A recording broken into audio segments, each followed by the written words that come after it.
Hey there, welcome back to Money Vault. Tonight, we're stepping quietly into one of the most extraordinary and unsettling stories in global history. A story where a company, not a king, not a nation, not an empire, slowly took control of one of the richest civilizations on Earth.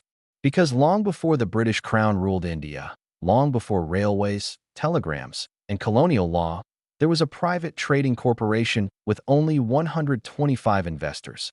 A company that arrived politely at India's shores, then rewrote its future. The East India Company did not conquer with flags or speeches. It conquered with contracts, loopholes, artillery, and a patience so calculated it took nearly 2 centuries to unfold. From a small merchant office in London, it built armies larger than most European nations, collected taxes from millions, and extracted wealth so vast that modern economists estimate the total at $45 trillion. India, once the world's richest economy, became the engine that powered Britain's rise while its own prosperity was quietly drained away. Tonight, we trace how a corporation became a government, how business became conquest, and how the systems created by the East India Company still shape multinational power today. Before we begin, comment and tell me, where are you listening from tonight? And if you enjoy calm, cinematic documentaries about hidden empires and forgotten power, subscribe to Money Vault so you never miss a new story. Now let's begin. Chapter 1. A company arrives in a land of kings. The story begins in a world that no longer exists, a world where India was not a nation struggling under colonial power, but a constellation of wealthy kingdoms, bustling ports, and cities glowing with immense prosperity. Delhi, Agra, Lahore, Dhaka, and Surat were centers of global trade, connected by caravans, rivers, and ancient routes that carried silk, cotton, spices, diamonds, and ideas across continents. For thousands of years, India had been one of Earth's great economic engines, a place where artisans wove the finest cloth, where traders negotiated fortunes at sunrise, and where wealth was measured not merely in coins, but in craftsmanship, culture, and time itself. Into this world stepped something deceptively small, a private English corporation with no soldiers, no territory, and no power beyond a simple charter signed by a monarch who had never seen the land she was authorizing them to enter. It was called the East India Company, a name so ordinary that no one in India had any reason to fear it. It arrived as a visitor, requesting nothing more than a corner of a port and permission to trade for spices, cloth, and mirrors of silver. The Mughal Empire, vast and confident, saw no threat in a few foreign merchants sailing in fragile wooden ships. For the British traders, India felt overwhelming. Its markets were larger than anything they had known. Its ports were crowded with ships from Arabia, Africa, Persia, China, and Southeast Asia. Its cloth was so fine that European nobles displayed it like treasures. Its spice routes filled the air with scents that seemed unreal to men who had spent months crossing empty oceans. To the Englishmen, it was a land of impossible abundance. And they understood quickly that whoever gained control of this abundance would gain control of the world. But the company's founders also saw something else: opportunity hidden within imbalance. India was wealthy, but it was not unified in a way Europe understood. Power flowed through courts, governors, vassals, and regional alliances. Wealth was everywhere, but political authority was layered, scattered, and delicate. The East India Company realized that they did not need to conquer India with force. They only needed to slip between these layers. First, the company behaved like any harmless visitor.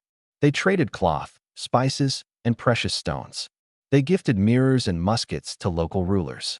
They studied customs quietly, watching how decisions traveled through courts and how power shifted during succession, famine, or drought. They learned slowly, patiently, because patience is the first skill of a conqueror who intends to rule without looking like one. The Mughal Empire, still immense but beginning to strain under its own weight, did not recognize the subtlety of what was happening. It had survived invaders, rebellions, and wars, but it had never faced a corporation, an entity without a single leader, without a single ambition, and without the mortal weaknesses of kings. A company cannot be assassinated. A company cannot be bribed into retirement. A company does not die. And so the East India Company continued weaving itself into the fabric of Indian trade, unnoticed, and underestimated. By the early 1600s, the company had built its first outposts, small wooden warehouses along the coast, guarded by a handful of men in simple uniforms. They looked insignificant, almost fragile, compared to the grand forts and palaces around them. But inside those warehouses, clerks wrote letters that would decide the future of India. Every bolt of cloth recorded, every negotiation documented, every ounce of profit measured. These numbers would become the foundation of an empire unlike anything the world had ever seen. For the company understood a truth that few empires recognized at the time. Power does not always begin with armies. Sometimes, it begins with accounting that as years passed, their ships grew larger. Their outposts grew stronger. Their influence expanded quietly, like roots spreading beneath the soil while the surface remains unchanged. And the Mughal Empire, still radiant, still proud, did not yet see that a shadow was forming beneath its feet. The company had arrived as a guest, but it would not remain one. By the end of the 17th century, something irreversible had begun. The East India Company was no longer simply trading in India. It was learning how to rule it. And this shift, so subtle it was almost invisible, marked the first step toward a conquest that would reshape global history. This is where the story of the world's most powerful corporation truly begins, not with soldiers or conquest, but with patience, observation, and the quiet understanding that wealth can become power long before anyone realizes it. The English ships drifted slowly toward the Indian coast, their white sails catching the warm winds of the Indian Ocean. The crew moved quietly across the deck, unaware that the moment they reached shore, they were stepping into one of the wealthiest civilizations on Earth. India was not a land waiting to be conquered. It was already a thriving world of its own. Its fabrics, spices, metals, and crafts powered global trade. Its cities glowed with wealth that European kingdoms could barely imagine. And yet, approaching it now was a company so small it did not even have the authority to govern itself, let alone another country. The East India Company arrived disguised as guests, polite, deferential, eager only to trade. Their letters carried the language of friendship. Their ships carried gifts. Their officers wore the modest attire of merchants, not conquerors. Nothing about them looked threatening. Nothing about them suggested that they would one day control armies, rewrite laws, and decide the fate of millions. They were simply traders seeking entry into a vast, ancient marketplace. And India, generous and confident in its own strength, welcomed them in the bustling ports of Surat and Masulipatam. Company agents walked carefully through markets filled with color and sound. The scent of spices drifted through the air, mixing with the warm breath of the sea. Merchants wrapped in silk and cotton negotiated in soft voices, weighing precious goods on delicate brass scales. The company officers observed everything: the rhythms of trade, the patterns of supply, the quiet vulnerabilities hidden between transactions. They took notes. They asked questions. They listened more than they spoke to everyone around them. They were harmless visitors. But beneath the surface, their strategy had already begun to form. They noticed how local rulers competed with one another. They noticed how disputes slowed commerce, how taxes shifted from region to region, how merchants feared losing protection from rival kingdoms. The company saw what no one else had seen: a fragmented political world and an opportunity. Their first warehouses were simple wooden structures built along the shore. Inside them, bales of cotton and silk were stacked in neat rows, waiting to be loaded onto the next ship bound for London. Every crate represented profit, small at first, but growing steadily. And with every shipment, the company gained something more dangerous than wealth. They gained confidence. Slowly, quietly, they began hiring guards to protect their warehouses, then escorts to accompany their caravans, then soldiers to defend their settlements. Each decision appeared logical, even harmless. But each one planted the seeds of a future army, an army that would one day outnumber the militaries of entire European nations. Yet in these early years, the company kept its voice soft and its intentions hidden. They presented themselves as guests in India's house, bowing politely to its rulers and flattering its elites. But in the quiet corners of their offices, they recorded every weakness, every inconsistency, every exploitable opening. They understood that conquering a land did not always begin with a battle. Sometimes it began with a ledger, and so, while traders weighed spices and rulers exchanged courtesies, the East India Company was already tightening its grip, gently, patiently, invisibly. No one knew what was coming. No one imagined that this small group of merchants would one day reshape the destiny of a subcontinent. Their takeover had already begun, just not in a way anyone recognized. The transformation of the East India Company from an anxious trading venture into a governing force did not happen through a single decision. Instead, it unfolded through a quiet accumulation of advantages, a series of permissions, loopholes, alliances, and opportunities the company learned to exploit with remarkable precision. And as the 17th century turned toward the 18th, the company began to sense something it had not possessed before: confidence. The factories built along the coastline of India were becoming more than trading posts. They were turning into footholds of influence. Each warehouse, each fortified wall, each modest office became an anchor point for something larger, something that suggested the company's presence was not temporary.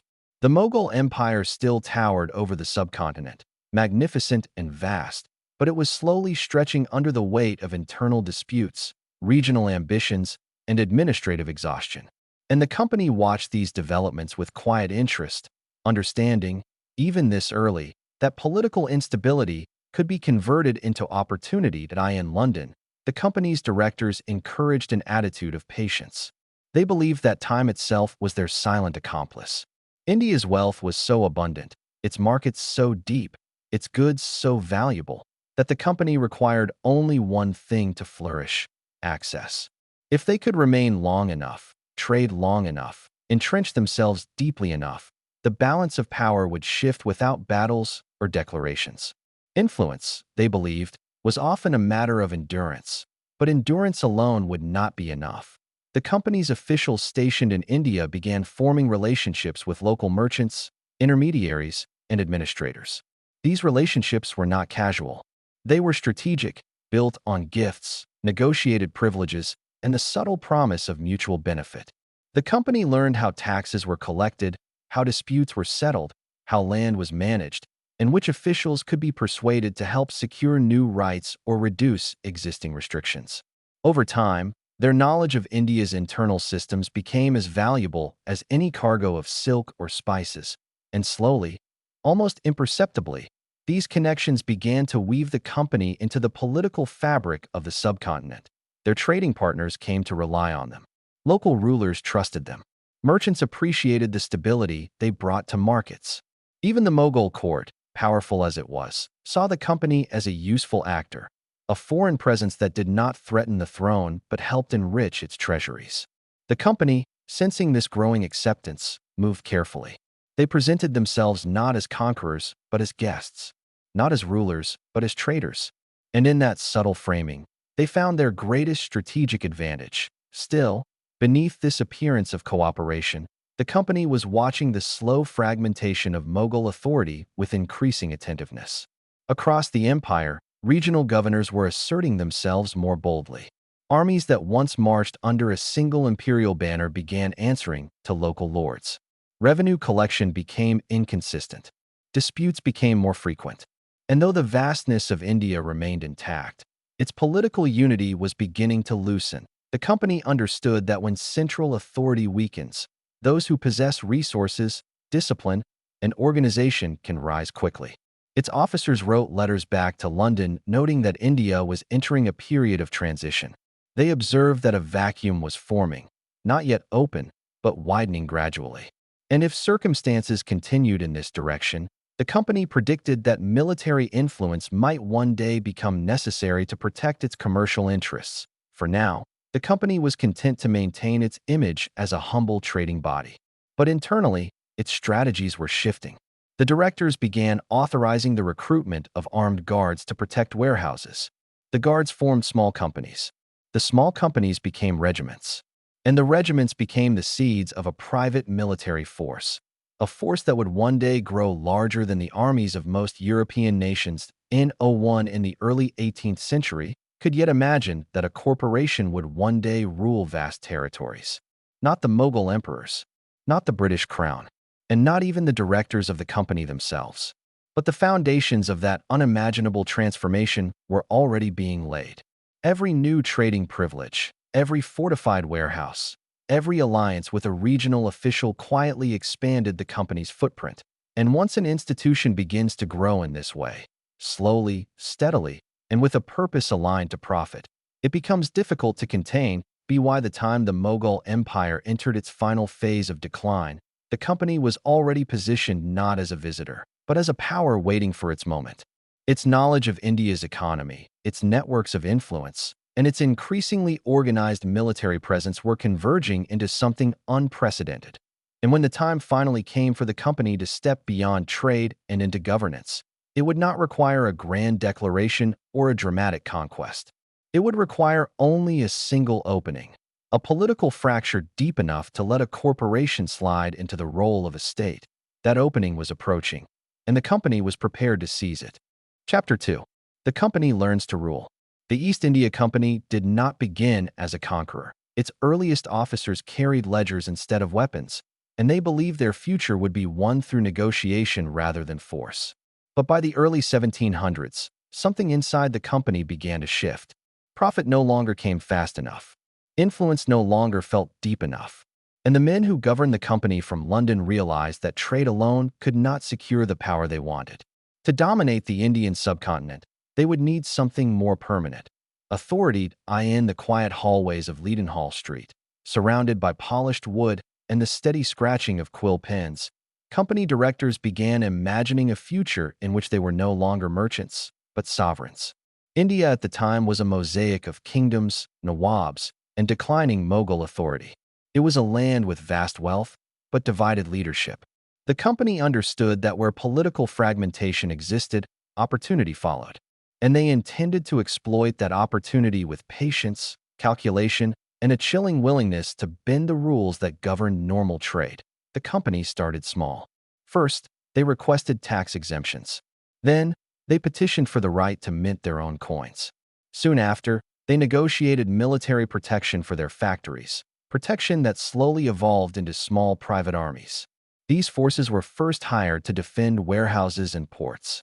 But over the years, they grew in number, discipline, and ambition, until the company commanded more soldiers in India than even the British Crown.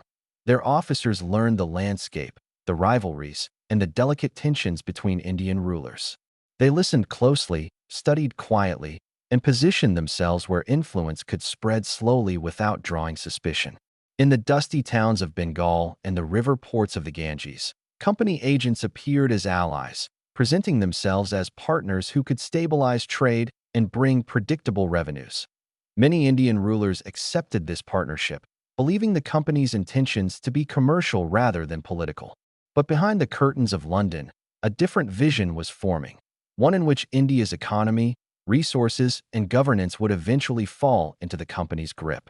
They understood that power did not need to be seized all at once. It could be taken one privilege, one treaty, one loophole at a time. As their wealth grew, the company became bold. They began to interfere subtly in local succession disputes, supporting certain leaders in exchange for favorable tax rates and territorial privileges.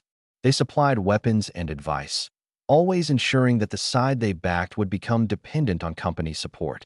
And when these local rulers struggled, the company stepped in as a neutral mediator, positioning itself as the only force capable of maintaining order. By the mid-1700s, the transformation was nearly complete. The East India Company had become a political organism wrapped in the clothing of a business. It collected taxes from millions of people. It administered legal codes written in London boardrooms. It negotiated treaties with kings as though it were a nation itself. And across the subcontinent, Indian citizens increasingly answered not to ancient dynasties or regional rulers, but to a private corporation with shareholders waiting for dividends. Yet the company's rise was not simply the result of military strength or political maneuvering. It was also the result of desperation in a distant empire. Britain's economy depended heavily on colonial revenue, and the company understood that the crown could not afford to lose India. That leverage allowed the company to push far beyond the boundaries of normal commerce. They became indispensable, too profitable to restrain, too powerful to question. In India, the effects were felt slowly at first. Villagers noticed tax collectors who no longer spoke the local languages. Court systems began favoring the company's interests. Traditional leaders found themselves pressured into alliances that stripped them of authority. Entire regions were reorganized not for the good of their people, but for the efficiency of exporting raw materials to Britain. The most profound transformation occurred in Bengal, a region that once supplied the world with textiles, silk, and agricultural abundance became the company's most prized possession. Its wealth was siphoned upward, funneled through trade routes and accounting ledgers until prosperity that had sustained millions was compressed into profits for a few hundred shareholders.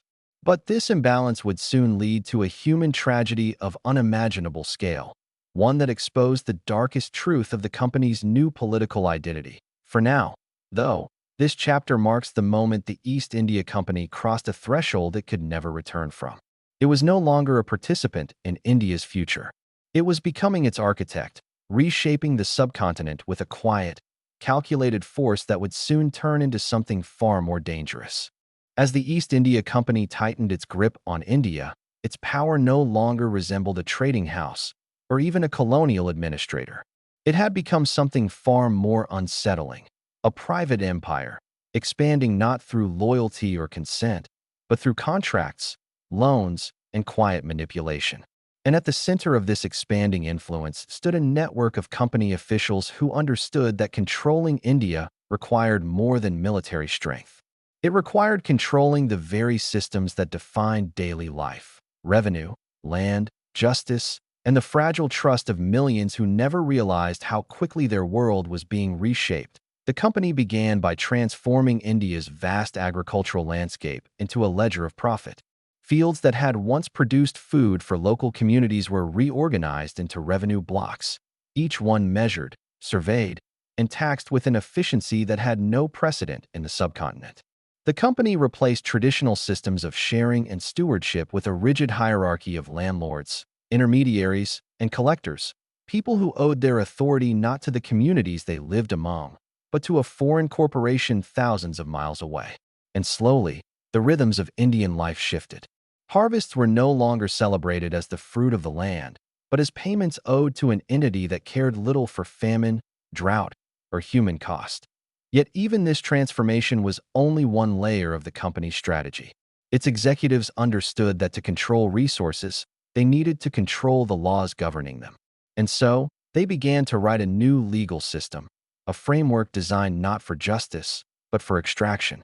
Courts were established where English officials could overrule local rulers, reinterpret ancient customs, and convert disputes into opportunities for revenue. In a world where law had once been rooted in community and tradition, it was now a tool for debt collection, contract enforcement, and the expansion of corporate authority. But perhaps the company's most powerful weapon was neither its armies nor its laws. It was credit. By offering loans to Indian princes, merchants, and landholders, the company created a silent web of dependency. Debts were not just financial burdens, they were instruments of control. A ruler who borrowed from the company often discovered that repayment terms could shift overnight. Interest could deepen unexpectedly. Military support could be withheld unless political concessions were made. And slowly, the sovereignty of entire regions dissolved into a quiet form of captivity, disguised as partnership, modernization, or mutual benefit. This strategy unfolded with a patience that made resistance nearly impossible.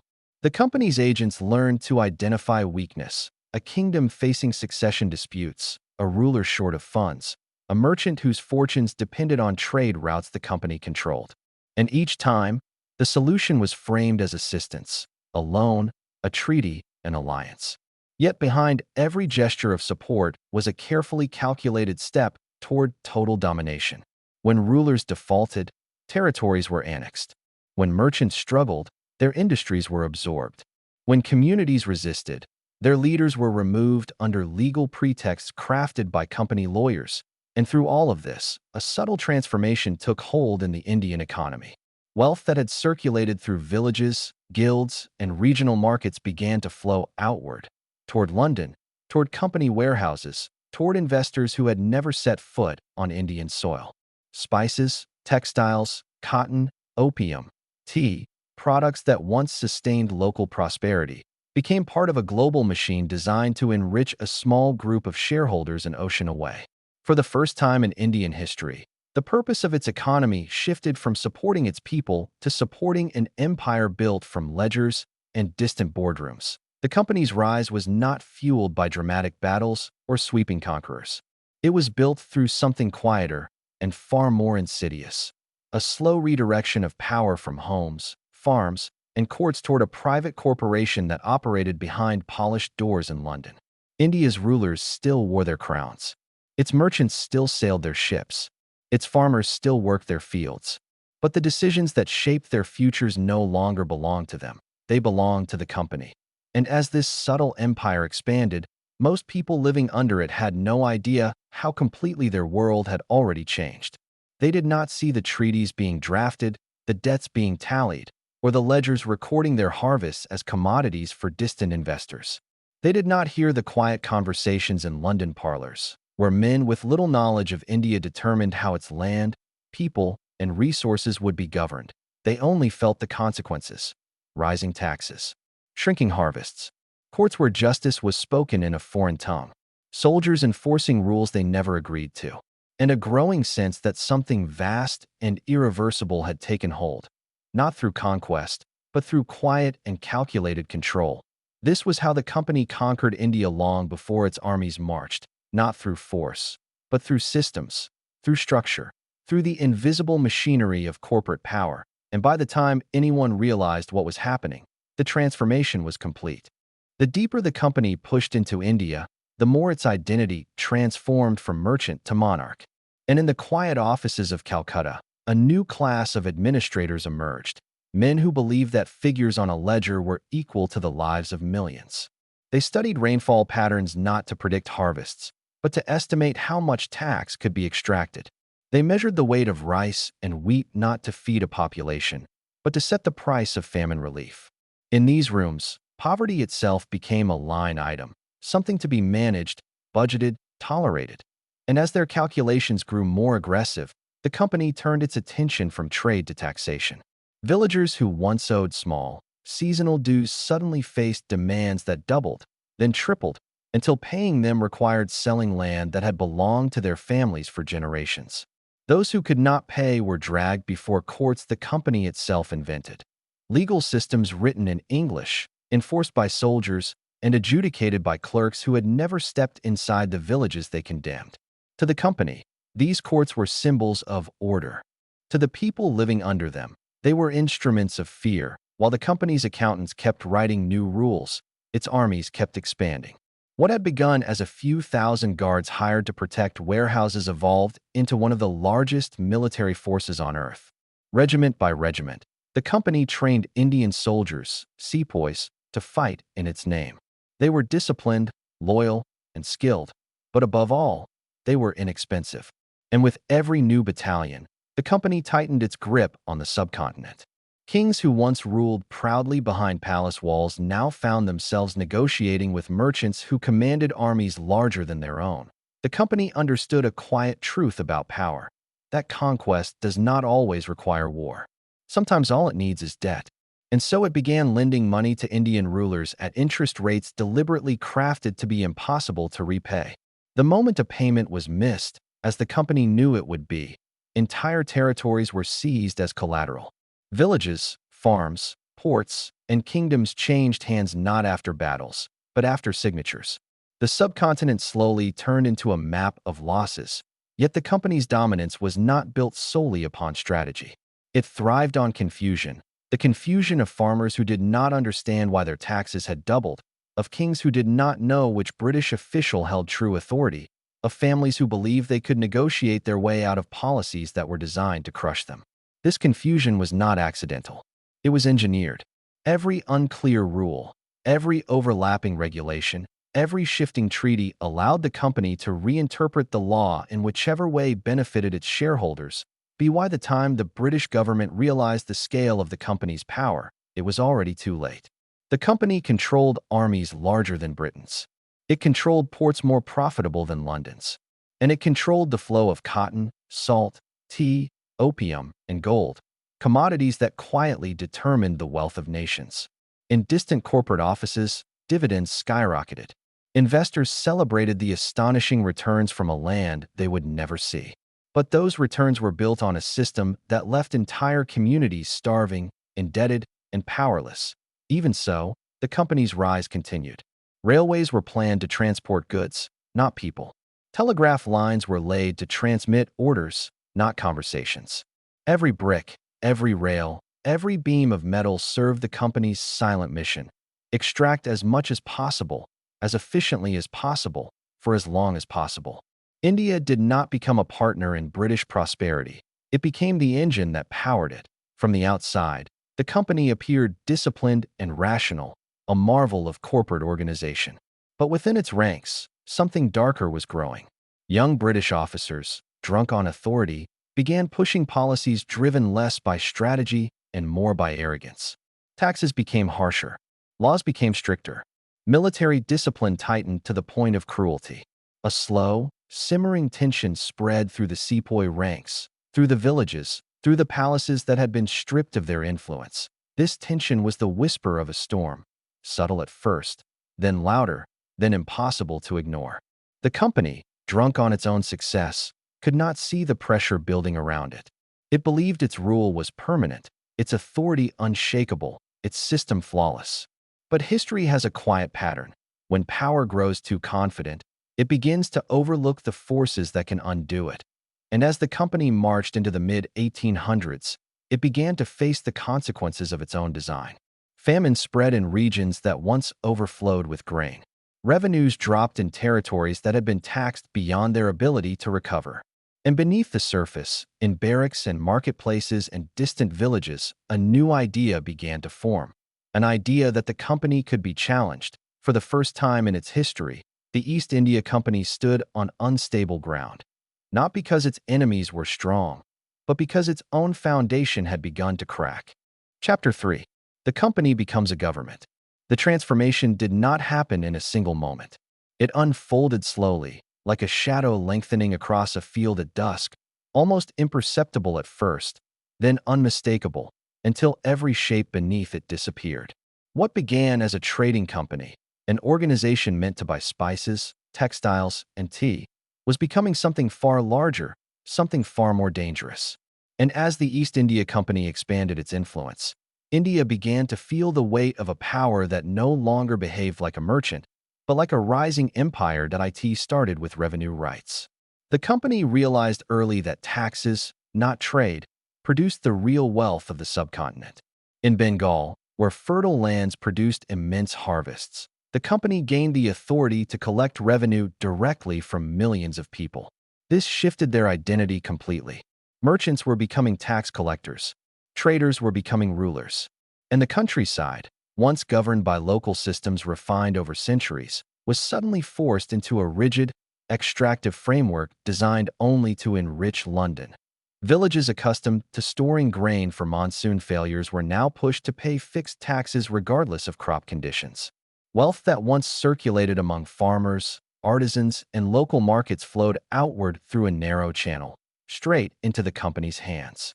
As money drained from communities, resilience drained with it. Famine no longer arrived as a natural misfortune. It arrived as a consequence of policy. The company justified everything through paperwork and statistics. They recorded yields, calculated assessments, and drafted regulations with the clinical detachment of accountants. But behind those numbers were human lives. Entire regions that once thrived on agriculture began sinking into debt. Land was seized when taxes could not be paid. Tenants were replaced. Traditional systems were erased. The pace of change was slow enough that it did not appear as conquest, yet complete enough that nothing remained untouched. With revenue in their control, the company turned to law. They built courts that operated entirely on their terms. British officers, many with no experience in Indian customs, were empowered to judge disputes that shaped the lives of millions. Centuries of local jurisprudence, nuanced, flexible, grounded in community, were replaced by foreign frameworks written thousands of miles away. Justice became procedural rather than personal.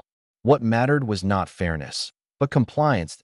Law and revenue concentrated in the company's hands, Their influence reached deeper into the social fabric. Landholders who once owed loyalty to regional rulers now depended on company officials for their income and protection. Merchants who had traded freely for generations were restricted by new licensing rules.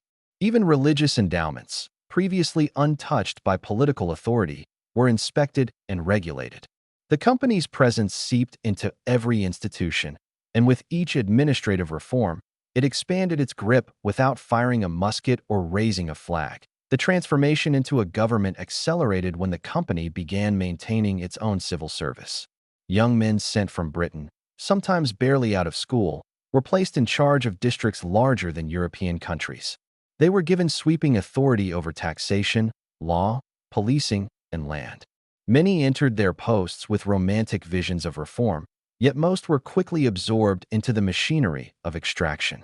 Even those who wanted to help found themselves constrained by a system designed to transfer wealth, not improve lives. The company's officers lived in grand residences, surrounded by staff and protected by soldiers, while the people they ruled struggled with rising taxes and declining resources. The contrast between ruler and subject widened each year. What had once been a relationship of trade became one of domination, managed through paperwork, military presence, and financial pressure. The company's bureaucracy, cold and methodical, created a form of governance that felt distant yet omnipresent, invisible yet absolute. But the most profound shift came when the company adopted the responsibility of maintaining internal order. As unrest grew in areas burdened by economic strain, the company deployed its own forces to suppress resistance. They established police units that answered not to the people, but to shareholders. Villages that protested heavy taxation were disciplined. Landholders who questioned new regulations were removed. The company's influence moved beyond law and revenue into the realm of daily life, shaping behavior through the steady pressure of authority. The company claimed these measures were necessary for stability and progress, but the reality was simpler. A corporation had realized that governing meant extracting wealth more efficiently than trading ever could. And with each passing year, the line between corporation and state blurred further until it practically disappeared. By the early 19th century, the East India Company had ceased pretending. It was no longer just a trading house. It wielded courts, armies, tax systems, prisons, infrastructure, and diplomatic missions. It negotiated with rulers as an equal. It passed laws. It enforced them. It expanded its territory not through negotiation, but through annexation. And every expansion, every reform, every administrative innovation served one purpose: feeding the unending hunger of investors in London. What made the company extraordinary was not the speed of its rise, but the subtlety of it. No royal decree declared it sovereign. No revolution marked its takeover. It simply grew, step by controlled step, until an entire subcontinent found itself governed by a corporate entity that answered to no one but its shareholders. India had not been conquered by a nation. It had been consumed by a balance sheet. And as the company tightened its administrative machinery, a deeper transformation began, one that would reshape economies, societies, and political landscapes for centuries to come. The mechanisms of corporate rule were now in place. What followed next would push the boundaries of exploitation to levels the world had never seen. The transformation of the East India Company from a trading enterprise into a political authority did not happen in a single moment. It unfolded slowly, almost imperceptibly, like a tide rising against a quiet shore. And as the tide rose, the people living along that shore felt the ground beneath them shift in ways they could not yet understand. After the Battle of Plassey and the company's growing influence in Bengal, a new reality took shape, one in which merchants behaved like monarchs. Their ledgers began to resemble law books, their warehouses began to resemble forts, and their clerks, once mere record keepers, now carried themselves with the stillness and certainty of men who knew the fate of entire provinces rested on their pens. By the 1770s, the company found itself presiding over lands larger than many European kingdoms. But it did so without the centuries of tradition that had shaped those kingdoms. There was no royal code, no inherited duty, no generational memory of how to lead. What there was instead was a cold, systematic logic, a corporate logic, a logic that measured prosperity not in stability, but in profit. not in the well-being of subjects, but in the dividends it could deliver to London. Revenue became the axis around which the company's world turned. And so, it began to classify, document, and reorganize the fabric of Indian society in ways that would have seemed impossible only decades earlier. Entire villages were surveyed. Crops were cataloged. Land was measured not by the memories of those who lived on it, but by the mathematical precision of a colonial assessor's chain. The company wanted predictability, numbers that could be entered into its reports, yields that could be projected, taxes that could be counted before they were even collected. For the people of Bengal, Bihar, and the surrounding regions, this shift was subtle at first. Life still unfolded as it had for generations, in the rhythm of seasons, in the quiet routines of fields and markets and rivers. But beneath that surface, pressure was building. The company, unfamiliar with the delicate balance that had guided local agriculture for centuries, imposed revenue demands that did not accommodate the monsoon, or the soil, or the unpredictability of nature. What mattered was the guarantee, the assurance that money would flow to London, regardless of the weather, the harvest, or the suffering of those who worked the land. Villagers soon found themselves trapped in a cycle they could not escape. When crops failed, taxes remained. When debt rose, interest followed. When the burden became too great, land changed hands. Not through community consensus, but through auctions administered by men who had never spent a day in the fields whose fate they decided. This slow tightening of control was not carried out with the drama of conquests or the spectacle of battles. It unfolded in quiet rooms, under oil lamps, as clerks pressed wax seals onto documents that would reshape entire districts. And because it happened so quietly, it went unnoticed by many until the consequences could no longer be ignored. By the late 18th century, famine swept across Bengal. It was not the first famine the region had ever faced, but it was the first one exacerbated by a system that placed profit above survival. With stores depleted and relief withheld, millions died. Yet, even in the face of this human catastrophe, the company reported rising revenues to its shareholders. The suffering of the land did not register in the columns that mattered most to London. Losses in life did not diminish gains in profit. The famine revealed something deeper about the company's rule, the absence of guardianship. Traditional rulers had been flawed, but they had belonged to the land they governed. Their power was entwined with the fate of their subjects. The company, however, belonged elsewhere. Its heart lay across the ocean, in boardrooms and counting houses, where the sound of distant grief could not be heard over the rustle of financial reports. Yet even as the company tightened its grip, resistance began to simmer. Not the loud, organized resistance that would come later, but quiet acts of defiance. Farmers hiding grain from inspectors, villages attempting to evade new taxes, local leaders appealing to systems of justice that no longer recognized their authority. These small acts did not reverse the tide, but they revealed an emerging awareness that the company's presence was not merely foreign, but extractive, and that its interests were not aligned with the people who lived under its rule at the same time. Within the company itself, contradictions were beginning to surface. Some officers, after spending years in India, grew uneasy with the power they wielded. They wrote letters to London describing the injustices they witnessed, the sudden impoverishment of once prosperous regions, the rising tension in villages, the moral burden of administering a land whose suffering seemed inevitable under the company's demands. But these letters rarely changed anything. The machinery in London was too large, too invested, and too accustomed to its growing wealth to slow its momentum. Meanwhile, Indian society was undergoing its own transformation. New economic hierarchies emerged as land passed increasingly into the hands of absentee landlords who relied on intermediaries to extract rent. Traditional systems of shared responsibility began to fracture, and across the countryside, a quiet grief settled, a grief for the sense of stability that had once defined village life, and for the knowledge that the world was shifting in ways nobody could stop. Still, the company's dominance grew. Roads were built, not for the villagers, but for the faster movement of goods. Ports expanded, not to enrich local economies, but to accelerate exports to Britain. The railways, which would come later, were conceived not as gifts to the subcontinent, but as arteries feeding a distant empire. By the dawn of the 19th century, something unprecedented had taken shape. A corporation, a private, profit-driven corporation, governed tens of millions of people. Its flag flew over forts. Its laws defined justice. Its taxes shaped livelihoods. And its decisions, made in distant boardrooms, carried the weight of royal decrees. Yet beneath the surface, the structure was fragile. It was built not on loyalty, but on compliance. Not on respect, but on fear.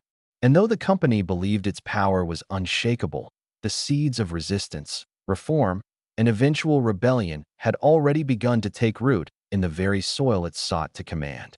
The deeper the company pushed into India's interior, the more its identity shifted from a merchant enterprise into something far more elusive and far more dangerous. In the early years, company agents still pretended to be traders, men carrying ledgers, balancing accounts, negotiating bundles of silk and crates of spices. But by the mid-1700s, those ledgers had become maps of conquest, and those crates had become the fuel for an empire that no longer bothered hiding its hunger. What began as commercial relationships were slowly replaced by obligations, debts, and forced agreements. Indian rulers who once saw the company as a foreign merchant now found themselves entangled in contracts written in a language they didn't speak, tied to financial systems they didn't control, and dependent on military assistance they never asked for. The company had discovered something more powerful than gunpowder: the quiet leverage of economic dependency. Calcutta became the center of this transformation. The company's fortress, Fort William, no longer resembled a trading post. It looked like the headquarters of a rising kingdom. Inside its heavy stone walls were offices, barracks, courtrooms, minting rooms, and armories. Outside its gates, Indian artisans, merchants, and farmers lived under rules they had no voice in creating. Every year, the company tightened its grip, expanding its tax networks, rewriting local laws, and replacing traditional authority with a new kind of ruler, the corporate administrator. These administrators were unlike any India had ever seen. They were not nobles, not warriors, not learned scholars. They were accountants, clerks, and corporate officers, men trained in London boardrooms, not royal courts. They viewed India not as a land to be governed, but as a system to be optimized. Every river, every harvest, every caravan, every village was reduced to numbers, margins, deficits, and projections. The company saw the subcontinent as one vast balance sheet, and its people as entries that could be increased, reduced, or removed. This shift in mentality shaped everything that followed. When a region struggled with drought, company officers did not ask how many families needed grain. They asked how much tax the land could still produce. When a village appealed for relief, administrators measured not suffering but revenue. And when the company's profits dipped, local armies were sent not to protect but to extract, to ensure that the corporate engine never paused, even for a moment. By the 1760s, this approach created a silent transformation across Bengal. Traditional markets collapsed under the pressure of forced contracts. Weavers who once supplied the finest textiles in the world were compelled to sell exclusively to the company at fixed, impossibly low prices. Those who resisted faced punishments that were bureaucratic, not military: denial of raw materials, confiscation of tools, or sudden new taxes that made survival impossible. It was conquest through paperwork, and it was devastating. The famine that followed was not an accident of nature. It was the direct result of a system designed to maximize exports while ignoring the needs of the people who sustained them. As grain prices rose and harvests failed, the company continued demanding revenue at the same rate, sometimes even more. Local officials begged for tax relief. Villagers offered jewelry, livestock, and land in exchange for small amounts of food. But in Fort William, the calculations did not change. Revenue projections were sacred.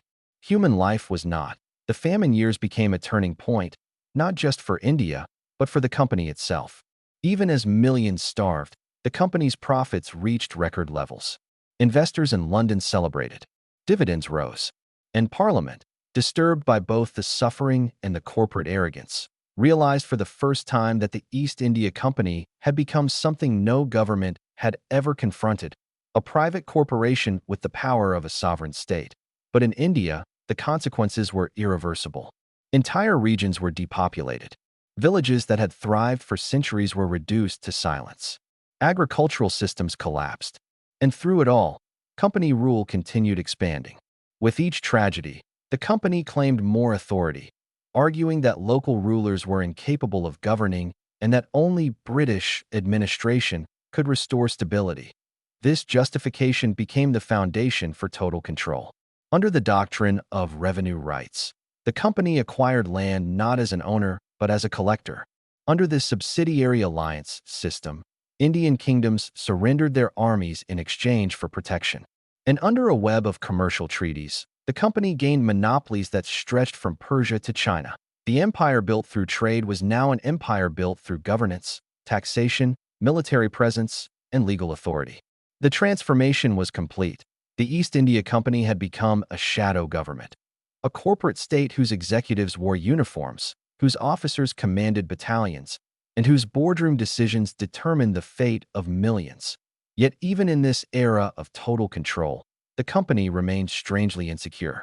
It feared rebellion, miscalculation, and above all, the truth becoming visible, that it ruled not through legitimacy, but through loopholes, not through consent, but through contracts designed to be impossible to escape. In the quiet rooms of its Calcutta headquarters, the company's administrators understood something the rest of the world had not yet realized.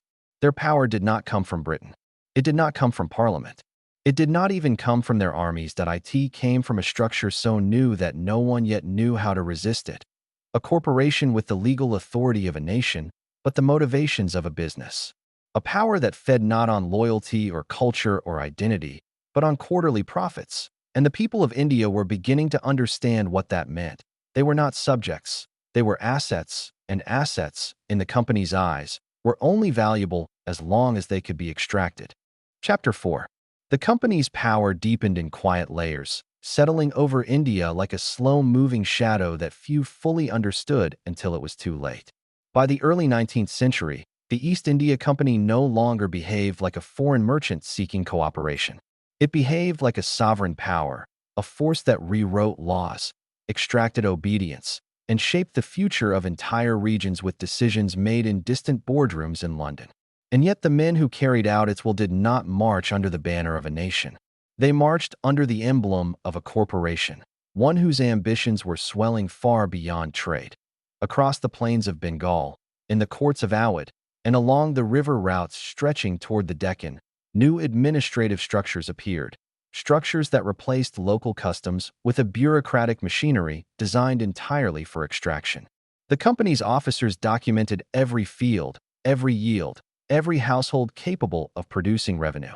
Where older kingdoms had ruled through relationships, negotiation, and shared tradition, the company introduced a colder instrument, the ledger. And once a person or a region entered the ledger, they were no longer subjects or communities.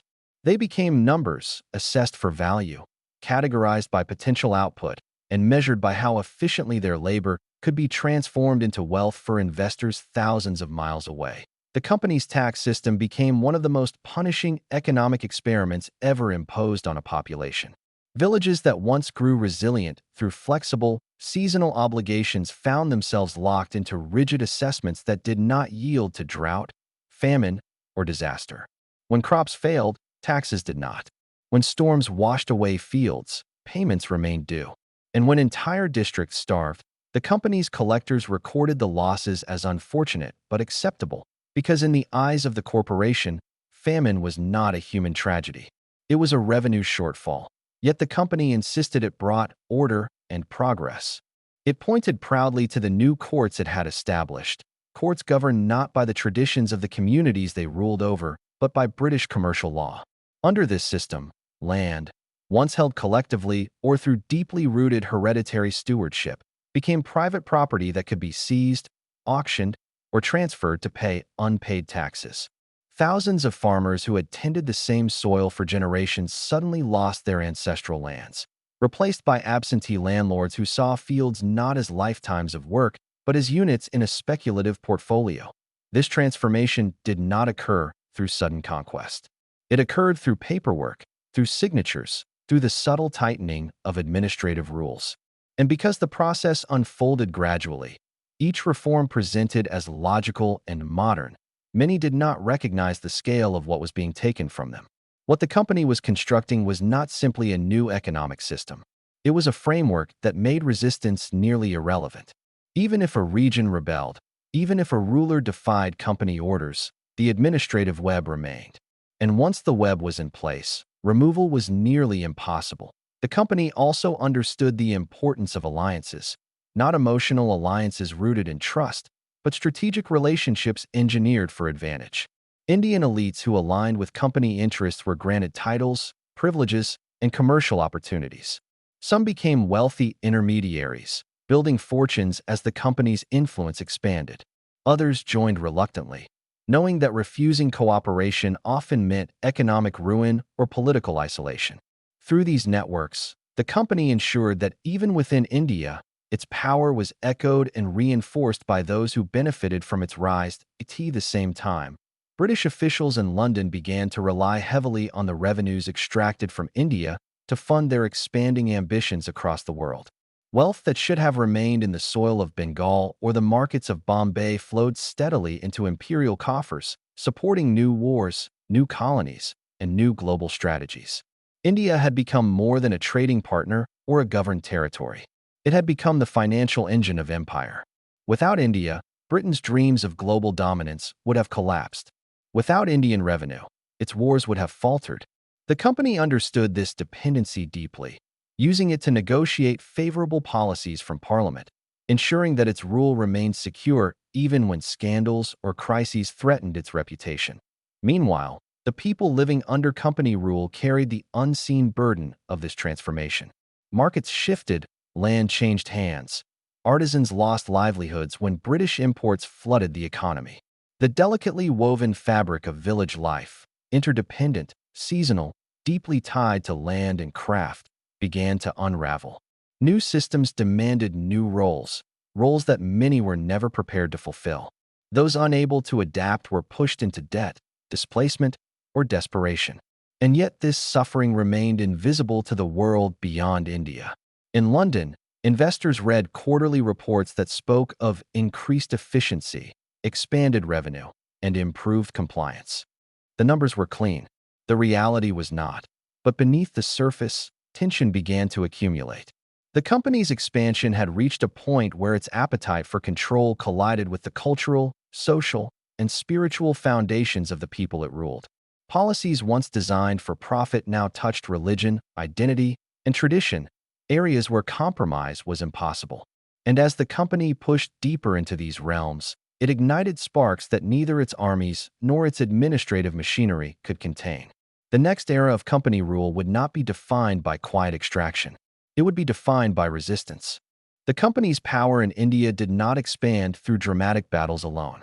More often, it grew through quieter decisions, clauses added to treaties, taxes rewritten with a single stroke of a pen, and alliances formed in dimly lit rooms where local rulers believed they were negotiating safety but were, in truth, surrendering their sovereignty piece by piece. What made the East India Company uniquely dangerous was not only its military force, but its ability to make domination look like administration. It convinced kings and princes that cooperation would preserve their dignity, even as their treasuries emptied and their armies dissolved. Across the subcontinent, the company embedded its officers inside royal courts under the guise of advisors. These men, trained in London but hardened by India's political landscape, carried themselves with calm authority. They spoke softly, listened carefully, and slowly reshaped entire governments from within. They rewrote revenue systems, replaced local ministers, and directed armies that no longer answered to their own rulers. Step by quiet step, the company created a political order in which Indian states survived only by aligning with British interests.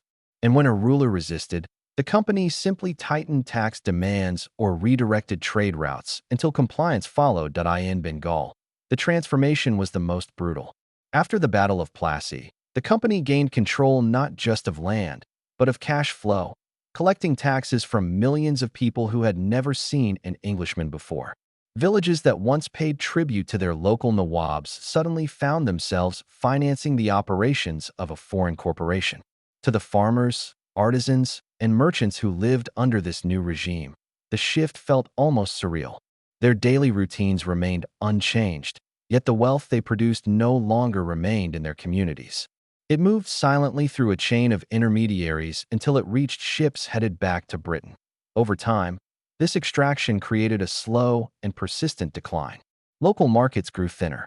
Grain reserves shrank. The rhythms of economic life, once stable, even prosperous, became fragile. The company's officials wrote reports describing these regions as unproductive, yet those same regions had been flourishing before the new revenue system took hold. It was not failure of the land, nor its people. It was the weight of a corporate structure designed to treat India not as a civilization, but as a source of endless capital as wealth drained from the countryside. British merchants and shareholders experienced the opposite reality. Dividends soared. London's financial district pulsed with optimism. The company became the cornerstone of British prosperity, its influence woven into Parliament, the royal court, and the entire machinery of the empire. MPs debated Indian tax rates as casually as if they were discussing London streets, knowing that every increase meant higher profits for investors. The suffering that rippled across India translated directly into rising stock prices thousands of miles away. Yet power built on extraction always carries instability beneath its surface. Beneath the calm administration, resentment simmered in quiet villages and crowded market towns. People who had endured generations of foreign rule, Mughals, Afghans, Persians, now found themselves governed by a corporation. Not a kingdom, not a culture, but a business whose only loyalty was to profit. This created a unique, unsettling tension. The company expected obedience without offering belonging. It demanded revenue without understanding the land it governed. And as its reach expanded, the gap between its authority and its legitimacy widened. Inside the company itself, some officials sensed the danger. They wrote letters describing the countryside as restless, exhausted, and uncertain. They warned that a system built on relentless extraction would eventually falter. But such warnings rarely reached those with decision-making power. Shareholders in London saw only numbers, revenue charts, trade volumes, dividend projections. The company's success was measured not by the stability of the land it controlled, but by the size of its annual payouts. And so, the machine continued.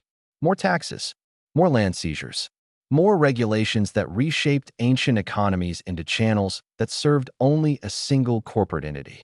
India's wealth, accumulated over centuries, was slowly funneled into the hands of men who had never walked its streets or heard its languages. The transformation was not sudden. It unfolded gradually, year after year, until the idea of resistance seemed almost unimaginable.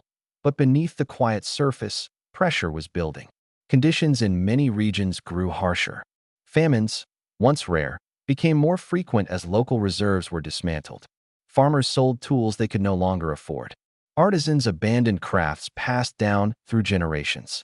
The company believed this tightening grip made its empire stronger, but in reality, it was weakening the very foundation that supported its rule. By the middle of the 19th century, this imbalance would reach a point where a single spark, a rumor, an insult, a misjudgment, could ignite a fire that would challenge the company's authority like never before. The quiet extraction that had once seemed orderly now formed a landscape of simmering tension. And though the company appeared at the height of its power, cracks were spreading across its carefully constructed FAA in the years ahead. Those cracks would widen into one of the largest uprisings the world had ever seen. A moment when millions across the subcontinent would question whether a corporation had the right to rule them at all. But before that turning point arrived, the company continued forward, unaware that it was walking deeper into the shadows of its own downfall. The deeper the company embedded itself into India, the more invisible its power became. It no longer relied on open displays of force or constant military intimidation. Instead, it constructed a quiet architecture of extraction, a system so carefully layered that most people living under it never fully understood how deeply it reached into their lives. And that was exactly the intention. Across the countryside, the company introduced new land settlements that transformed farmers into debtors almost overnight. Villages that had survived for centuries on shared traditions suddenly found themselves bound to contracts written in unfamiliar languages, enforced by courts designed to protect only one side. A farmer who harvested less one year, or whose crops were damaged by monsoon winds, no longer had a season to recover. Under the company's rules, he owed the same taxes regardless of the sky above him. And so the cycle began. Taxes to pay debts, debts to pay taxes, harvests sold early, and futures mortgaged before they even existed. Collectors traveled through districts with quiet efficiency, recording every detail in ledgers that seemed to grow heavier by the month. They knew which villages had struggled, which families had defaulted, which regions were ripe for another round of extraction. What had once been a living landscape of communities and livelihoods became, in the eyes of the company, a map of revenue streams. Each river, each field, each trade route became a calculation, and each calculation was designed to send wealth away from the land that produced it. The company built its own judicial system not to deliver justice, but to create the illusion of it. Local disputes that had once been settled by village elders were now handled in foreign-style courts with unfamiliar procedures. The language, the laws, the expectations, all favored the company's representatives. What looked like order was simply another tool of control, polished to appear neutral. Trade, too, shifted under the weight of the company's policies. Indian artisans who had been celebrated across continents for their textiles, metalwork, and craftsmanship found themselves competing with imported goods designed to undercut them. Traditional industries collapsed not because the world lost interest in their work, but because the company controlled both sides of the market, the imports that replaced them and the rules that governed how they could sell. Entire regions that had once thrived on skill and artistry now stood silent, their workshops dark, their tools gathering dust. Behind all of this was a simple idea. If India could be made dependent on the company for every aspect of survival, taxes, trade, law, land, then resistance would fade long before it began. Power, the company understood, was strongest when it did not need to announce itself. And so its influence settled into daily life like a shadow. You didn't always see it, but you felt it, in the taxes collected at your door, in the court summons written in a script you could not read, in the decline of markets that your family had relied on for generations. To the British public, the company presented itself as a civilizing force bringing order and modernity. To the investors in London, it was a miracle, a corporation that reported extraordinary profits year after year. But to the millions living under its rule, it was something far more suffocating. It was a presence woven into every choice they made, every grain they harvested, every coin they earned and surrendered. Caravans that once traveled freely between Indian ports now moved under company surveillance. Salt, a simple necessity of life, became restricted. Forests that had always belonged to the people were suddenly labeled company property. Even the seeds farmers planted were subject to rules written oceans away. It was not just wealth the company extracted, it was autonomy, dignity, the ancient rhythms of life itself. And yet, the company's power did not feel like the rise of an empire. It felt like the tightening of a net, each knot pulled slowly, deliberately, quietly. By the time people understood how completely the company had enclosed them, the system was already too strong to break.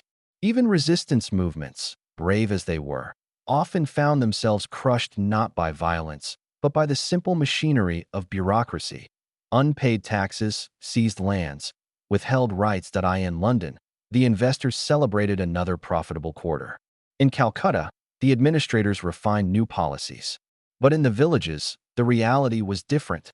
A slow erosion of prosperity, a gradual hollowing out of communities, a quiet despair that settled over regions once rich with culture and abundance. The company's genius was not just in taking wealth. It was in convincing the world that this extraction was natural, orderly, almost inevitable. And in that illusion, it found a kind of power that armies alone could never have secured. This was not merely governance. It was a system designed to reshape an entire civilization into something manageable, predictable, and profitable. And every day, with every ledger entry and every tax receipt, that transformation grew deeper. India was no longer just a place the company traded with. It had become the foundation of its identity, the engine of its wealth, the source of its influence, the territory upon which it built its reputation as the world's first true corporate empire. And yet, the story was only beginning. Chapter 5. The Quiet Extraction: How the Company Drained India's Wealth. The company's power did not rely only on armies or treaties. Its greatest weapon was quieter: paper, ledgers, taxes, and a new kind of financial architecture that India had never seen before. In the late 18th century, as merchants and governors shifted their focus from conquest to administration, a different strategy emerged.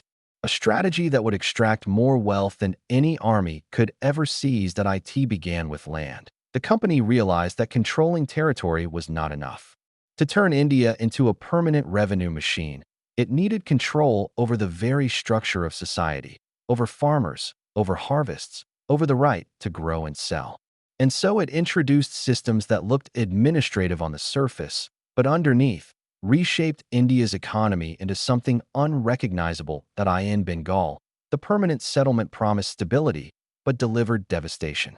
Farmers who once worked on shared land suddenly owed fixed taxes to a foreign corporation, taxes so high they could never hope to meet them. Entire villages collapsed under the weight of this new reality, yet company officials called it progress. They spoke of modernization, efficiency, and reform. But every reform had one purpose: to turn human labor into predictable revenue. The company's agents recorded everything: bushels of grain, fields of cotton, the number of cattle, the amount of rain. And slowly, the rhythm of life in India began to shift. No longer did a harvest depend only on monsoon and soil. Now it depended on London's stock prices, investor demands, and dividend expectations whispered across oceans. A farmer in Bengal could be ruined because shareholders in Britain demanded higher returns. The company also flooded local markets with imported British textiles, cheap, machine-made cloth that undercut India's ancient weaving traditions. Towns that had woven silk and cotton for centuries found themselves competing with factories thousands of miles away. And as prices fell, the company raised taxes even higher, ensuring that artisans, no matter how hard they worked, could never escape debt. This was not theft by sword, but theft by system. A slow, methodical draining of wealth disguised as economic governance.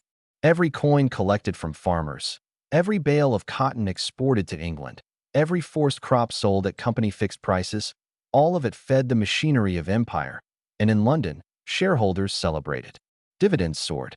Parliament members, many of whom secretly owned company stock, praised the success of British management in India. What they did not mention was the rising hunger, the shrinking wages, the collapse of local industries that had sustained families for generations. The famine of 1770, which claimed millions of lives, was dismissed as misfortune. Yet internal reports, quietly circulated within company chambers, revealed a truth officials denied publicly. Extraction had pushed Bengal beyond its limits. Fields left barren, stores emptied, taxes unrelenting even as bodies fell in the streets. But stopping the revenue flow was unthinkable. Investors expected profits, and profits required obedience. Villages that once thrived on self-sustaining agriculture became cogs in an imperial economy, forced to grow indigo, opium, and cotton instead of food. Crops that fed Britain's industries and its wars, but left Indian families with nothing to eat. And still, the company insisted that India was prospering under its rule. Behind closed doors, however, even company officials admitted the truth. Letters from the period speak of excessive demand, dangerous scarcity, and the draining of resources beyond recovery. But by then, the machinery was too large to stop. The company had constructed a system that relied on continuous extraction, and any slowdown risked collapse. The extraction continued. Quiet, relentless, and justified through polished reports and carefully chosen statistics. And as wealth flowed out of India, grain, spices, textiles, minerals, the company grew richer. Britain grew stronger, and India grew weaker. By the early 19th century, economists estimate that the company had drained so much wealth that India's share of the world economy fell from 1/3 to a fraction. A civilization that once stood among the richest on earth now found itself reshaped into a colony of debt, labor, and forced production. And through it all, the company presented itself not as a conqueror, but as a manager, insisting that every hardship was temporary, every famine unfortunate, every tax essential. It was a narrative crafted to soothe the conscience of a distant empire. But on the ground, in the fields of Bengal and the ports of Bombay, the truth was unmistakable that a new kind of empire had risen, one without kings, without crowns, without borders, yet powerful enough to decide the fate of millions through the stroke of a pen. This was the financial conquest of India, and it was only the beginning. The transformation of the East India Company from a commercial enterprise into a territorial power was not a single moment, but a slow, deliberate unfolding, an evolution shaped by opportunity, greed, and the quiet understanding that no one was willing to stop them. By the early 1800s, the company had become a force that seemed almost elemental, like a quiet storm that had drifted across India for generations, reshaping everything in its path while pretending to do nothing at all. Villages that had once lived under local kings now answered to clerks in distant offices. Markets that had once set their own rhythms now waited for the company's ships to arrive. Even the seasons themselves felt changed, because the company's hunger was never tied to rain or soil. It was tied only to profit. Across Bengal, the legacy of the 1770 famine lingered like a shadow that never fully lifted. Families who had once cultivated their own land now found themselves trapped in spirals of debt. The company's revenue system, built on the permanent settlement, had frozen taxes at impossibly high levels, ensuring that landowners would forever struggle, while the actual cultivators bore the unbearable weight of seasonal uncertainty. The company called it reform. The people living under it called it survival. Quietly, slowly, the company reshaped Indian society. Old alliances weakened. Traditional knowledge became harder to pass down. Craftsmen who once created textiles so fine they were traded like jewels found themselves ruined by British imported cloth. Weavers who had passed their skill through generations watched their looms fall silent as cheap factory-made fabric flooded Indian markets. The irony was cruel. India's own cotton was shipped to Britain, spun in mills powered by colonial wealth, and then sold back to Indians at prices that undercut their own livelihoods. Entire cities built on craftsmanship, Murshidabad, Dhaka, Patna, faded into poverty so quietly that even the surrounding forests seemed to reclaim them. What had been centers of global commerce became ghostly reminders of what the company had taken. And still, the company grew stronger. Its armies, composed largely of Indian soldiers, expanded endlessly. Nearly 250,000 sepoys marched under the company's flag, a force larger than the armies of many European nations. These soldiers lived in a strange dual world, technically Indian, yet serving a corporation that saw them only as tools. They were disciplined, organized, and commanded by officers who believed deeply in the righteousness of expansion. The company no longer waited for threats. It created them.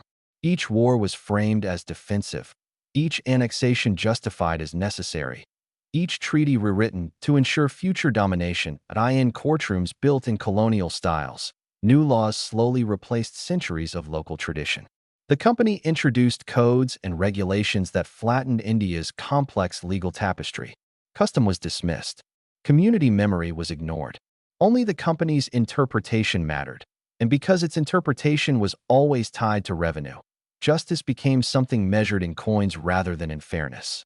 For many Indians, the law became something distant and cold, something that spoke a language they did not understand, something that protected those who ruled while demanding loyalty from those who suffered beneath it. The company's officers, stationed across vast administrative districts, developed a reputation not for cruelty, but for indifference. That indifference was more dangerous than malice. It allowed exploitation to spread through quiet decisions, tax demands that ignored failed harvests, trade regulations that crushed local merchants, and policies that required Indian farmers to grow crops Britain wanted rather than crops the soil needed. Indigo fields expanded across regions where food once grew. Opium production rose to feed the British trade with China. Farmers found themselves trapped in impossible contracts enforced by overseers who saw them not as human beings, but as extensions of the company's profit ledger. Yet, even as the company drained wealth from India, it wrapped its actions in the language of civilization. Its reports to London described progress, reform, and efficiency. It spoke of roads and schools, of law and order, of commerce and enlightenment. But on the ground, the reality was quieter, more subtle, and infinitely more painful. India's economic foundation had been hollowed out. Villages lost their autonomy. Artists lost their patrons. Merchants lost their markets. Families lost the quiet security they once trusted. Still, the company's grip tightened. Governors and administrators believed they were building a new world, one where British influence brought order to what they imagined was chaos. They never saw that the chaos they feared was a reflection of their own disruption. As they built grand residences, walled compounds, and administrative centers, they remained insulated from the consequences of their decisions. They lived surrounded by gardens and servants, unaware of the growing resentment outside their gates. India was changing, and beneath the surface, the change was becoming volatile.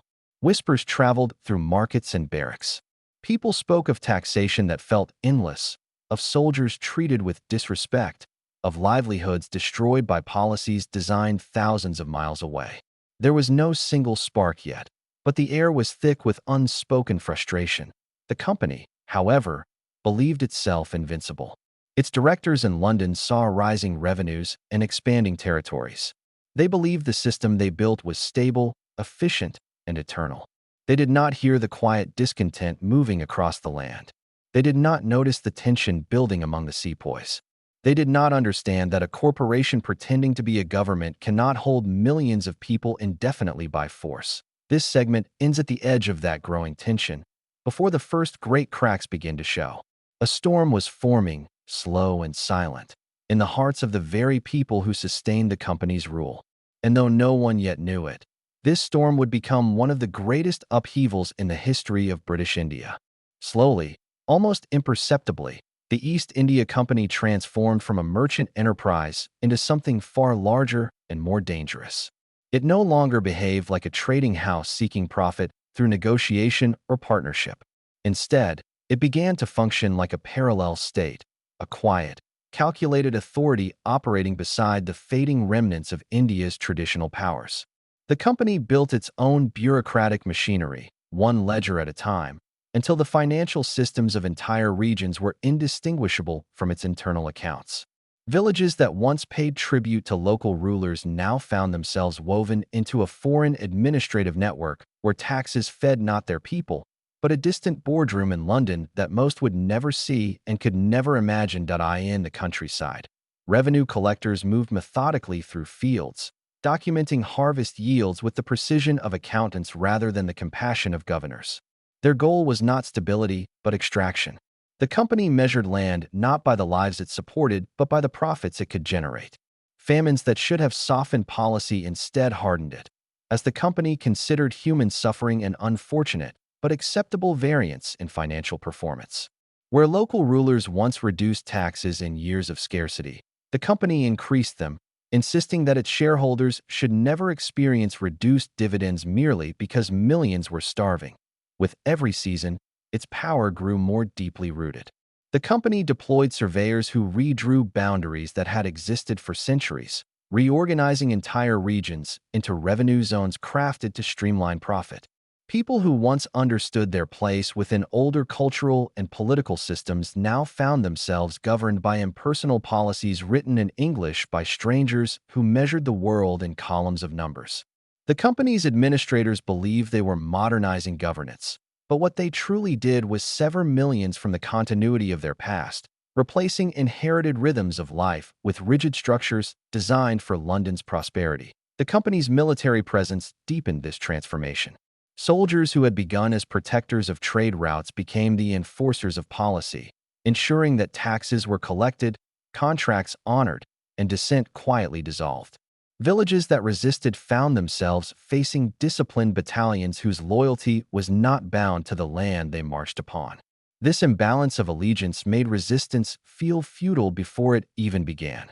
The company's power was not emotional or symbolic. It was logistical, bureaucratic, and tightly maintained through systems optimized for control. In cities, the company constructed fortifications around its trading posts until those posts resembled miniature capitals rather than commercial stations. Warehouses swelled into secure compounds. Administrative buildings grew taller, overshadowing the older architecture of the regions around them. Merchants who once dealt with the company as partners slowly realized they had become subjects operating within rules they had no power to shape. Contracts were rewritten in favor of the company, interest rates adjusted, and monopolies tightened until alternatives disappeared entirely. As London grew more dependent on the revenues extracted from India, the company's autonomy expanded. Politicians who criticized its methods found themselves pressured by investors who feared any reduction in returns.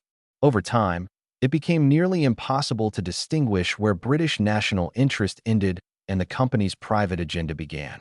The two merged into a single force that validated itself through the language of commerce, efficiency, and civilization, even as it drained the subcontinent of its resources. This merging of business and statecraft created a new kind of empire, one built not through the authority of monarchs or the reverence of subjects, but through paperwork, through contracts, taxes, and endless ledgers that mapped wealth as it moved from India to Britain. The company claimed legitimacy by pointing to these documents, insisting they represented order, fairness, and modern administration. Yet behind the clean lines of ink lay an invisible story of dispossession, as wealth that had once circulated within India now traveled along ocean routes toward a distant island poised to become the center of the modern world. The company's directors understood the magnitude of what they had built. Their annual meetings increasingly resembled the gatherings of heads of state rather than corporate boards. They discussed territories instead of markets, populations instead of customers, and revolts instead of financial risk. Every decision they made, whether altering a tax system, appointing a governor, or approving a military campaign, reshaped the lives of millions. And yet their accountability remained tethered solely to shareholders, not citizens. In this structure, profit replaced governance, and extraction replaced stewardship. The company did not need a king or a parliament to validate its authority. It validated itself through the steady flow of wealth filling its London vaults. As long as the dividends increased, the company was permitted, almost encouraged, to behave like a sovereign power. The British public celebrated its success without fully understanding the cost borne by distant lands they would never see. By the middle of the 19th century, the East India Company had become something the world had never witnessed before, a private corporation ruling over millions of people, shaping laws, controlling armies, administering justice, and directing the economy of an entire civilization. It was a hybrid entity, part business, part empire, operating with the precision of a machine and the reach of a conquering power. This fusion left India transformed, its wealth redirected, its institutions hollowed, and its future increasingly determined by decisions made in a faraway boardroom. Yet even at its height, forces were gathering that would eventually test the company's foundations. The very systems it relied upon were beginning to strain under the weight of their own contradictions. For while the company ruled through efficiency and order, it never understood the deeper truth that would one day threaten everything it had built. A society cannot be governed indefinitely through profit alone. Chapter 6. The Quiet Machinery of Extraction. The East India Company had ruled India for more than a century by the time the 19th century dawned, and yet the true engine of its power did not lie in its armies, its cannons, or its political treaties. It lay in something quieter, something far more difficult to resist. It lay in the company's ability to turn a living civilization into a system of numbers, ledgers, taxes, and quotas, a machine designed not to nurture the land, but to drain it with perfect efficiency. And in the decades that followed, this machine would tighten its grip, reshaping the lives of millions without ever needing to raise a sword. The company understood something few empires ever had. That power was easiest to maintain when it was disguised as procedure. Instead of demanding tribute, it simply issued new rules.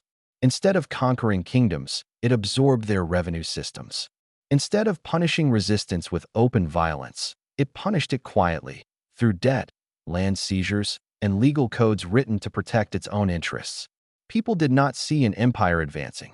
They saw paperwork, inspections, audits, and men with clipboards stepping into roles once held by kings. In Bengal, where the company's rule had first calcified into something resembling governance, entire communities found themselves bound to a new economic rhythm.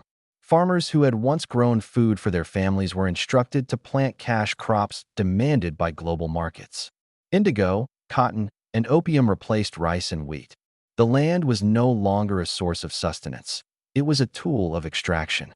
And year after year, as the soil dried and the harvests failed, the company's taxes remained fixed, indifferent to weather, famine, or human suffering. Many villages collapsed quietly, without protests or rebellions. Families sold their possessions, then their livestock, then their own labor. Those who could not pay the tax were forced into contracts written by company agents. Contracts that turned them into sharecroppers trapped in cycles of debt, so precise they resembled equations more than punishments. What the company could not take through trade, it took through law. And what it could not take through law, it took through credit. The grand vision the company liked to present to Britain of railways, roads, and modernization had a different meaning on the ground. Every new road was a path for extraction. Every new port was a gateway for shipments leaving India. Every telegraph line was a thread woven into a net tightening around the economy. Infrastructure did not serve the people who lived among it. It served the empire that controlled it. And yet the company managed to frame this transformation as progress. Reports sent back to London were filled with glowing descriptions of efficiency, clarity, and order, written in language that obscured the truth behind numbers and charts. A famine became a shortfall. A mass migration became rural adjustment. Millions displaced by cash crops became labor reallocation. The violence was buried beneath vocabulary, smoothed over until it resembled administration rather than domination. The psychological weight of this new system was profound. People who had lived for generations along rivers, in forests, on fertile plains, woke to find their lives governed by schedules and demands they had never agreed to. They no longer owed allegiance to rulers they knew, but to clerks in distant offices and investors across the sea. An empire built on paperwork seemed gentler than an empire built on swords, yet its reach was deeper, its consequences more permanent. The company's extraction was not dramatic. It did not always leave scars or ruins. It left absences of grain, of wealth, of agency. It left a silence where prosperity had once lived. It left a landscape that still glimmered under the sun, yet yielded nothing to the people walking upon it. And through this silence, the company grew richer than any corporation in history, its profits feeding the engines of Britain's industrial revolution. But silently, beneath this machinery of extraction, pressure was building. No system of domination lasts forever, especially one that demands everything and gives nothing back. Across the subcontinent, resentment gathered like monsoon clouds, heavy, slow, almost imperceptible at first, but destined to break with a force no corporation could withstand. The company could measure crops, taxes, and trade, but it could not measure the human cost. And it could not see that the quietest forms of exploitation often plant the loudest seeds of rebellion. The East India Company understood something long before most empires ever did. That true control did not begin with armies, or forts, or even treaties. It began with information. And by the mid-1700s, the company had woven itself into the fabric of India so deeply that it could sense the shifting of a market, the fall of a local prince, or the ripples of drought before even the Mughal court heard a whisper. They had clerks in every port, interpreters in every bazaar, and informants in the courts of Nawabs who repeated secrets as casually as they poured tea. The company learned to read India as if it were a book, and they positioned themselves to rewrite its chapters. Merchants who had once come to trade cloth now found themselves sitting across from rulers who governed millions. They no longer negotiated prices, they negotiated allegiances. They offered loans to princes who were already drowning in the debts of previous wars. And each time a ruler accepted their help, the company tightened its grip just slightly more, like a hand folding gently around a throat. The men in London saw none of this. They read only the profits. They saw dividends rising year after year and assumed it came from better trade, more efficient warehouses, sharper accounting. But the real machinery of their wealth was being assembled in India, quietly, steadily, methodically, as though the land itself were being rewound into a coil that the company alone knew how to unwind. In Bengal, famine crept across the fields like a shadow. Crops failed. Rivers dried into cracked beds. Villages emptied into silence. Yet the company demanded taxes even in the worst years. They insisted that revenue must flow as predictably as the tide, even when the land itself no longer could. Entire communities sold their last seeds, their last animals, sometimes even the roofs of their homes, to meet the impossible demands. And as starvation hollowed the countryside, the company reported record earnings. The contrast was so stark it felt unreal, as though suffering and profit existed in two separate worlds that touched only on parchment ledgers. Officials wrote letters back to London describing the situation, but they softened the edges, hoping to protect their positions. They blamed weather, local mismanagement, anything except the systemic pressure the company had created. Meanwhile, warehouse floors filled with goods bound for Europe. Silk spun by hands that trembled from hunger. Saltpeter refined in villages that no longer had enough rice to eat. Indigo dyed in vats beside fields where the workers' children had stopped growing. The company's knowledge of India, once a tool of trade, had become a mechanism of extraction so efficient it began to strip the land of its ability to recover. And yet, the company was not reckless. It understood that power, to be lasting, must pretend to be legitimate. So it crafted laws that blurred the line between governance and commerce. It appointed judges who answered not to kings, but to shareholders. It standardized taxation as if it were a neutral administrative act, even though every rupee ultimately flowed toward London. And little by little, Indians found themselves living under a system that looked legal, felt official, and spoke the language of governance, but in truth served the ambitions of a corporation. In Calcutta, clerks worked late into the night, drafting policies by candlelight that would shape the lives of millions they would never meet. These men were not soldiers, nor statesmen, nor philosophers. They were salaried employees acting under pressure to meet quarterly expectations, guided by incentives rather than empathy. And yet the lines they wrote carried the weight of empires. Those quiet nights in cramped offices would reverberate across villages, across generations, across the entire subcontinent. The company's officers learned to play Indian politics like a musician plays a familiar instrument. They exploited old rivalries between kingdoms. They fueled tensions between communities that had lived side by side for centuries. They offered military protection to rulers who feared losing their thrones, and then charged them for the cost of that protection. If payment faltered, the company assumed control of territories as collateral, expanding without ever appearing to conquer. Their empire grew not by marching forward, but by allowing others to fall into their embrace. Meanwhile, in London, polite society toasted the company's success. They marveled at the wealth pouring into the city. They saw Indian textiles draped in their parlors, Indian spices in their kitchens, Indian jewels glittering on their clothes, and they never once asked how such beauty had been acquired. For them, the empire was an abstraction, an elegant idea, distant and bloodless. They did not hear the silence left behind by villages where families had vanished. They did not feel the weight of the taxes that pressed down like a stone upon the poorest shoulders. They saw only dividends and assumed that prosperity was growing everywhere. But beneath the surface of this golden age, something fragile was forming, a tension that moved quietly through the company's territories. India's people had begun to understand that their suffering was not a result of fate or misfortune. They saw the pattern clearly. Wealth flowed outward, hardship flowed inward.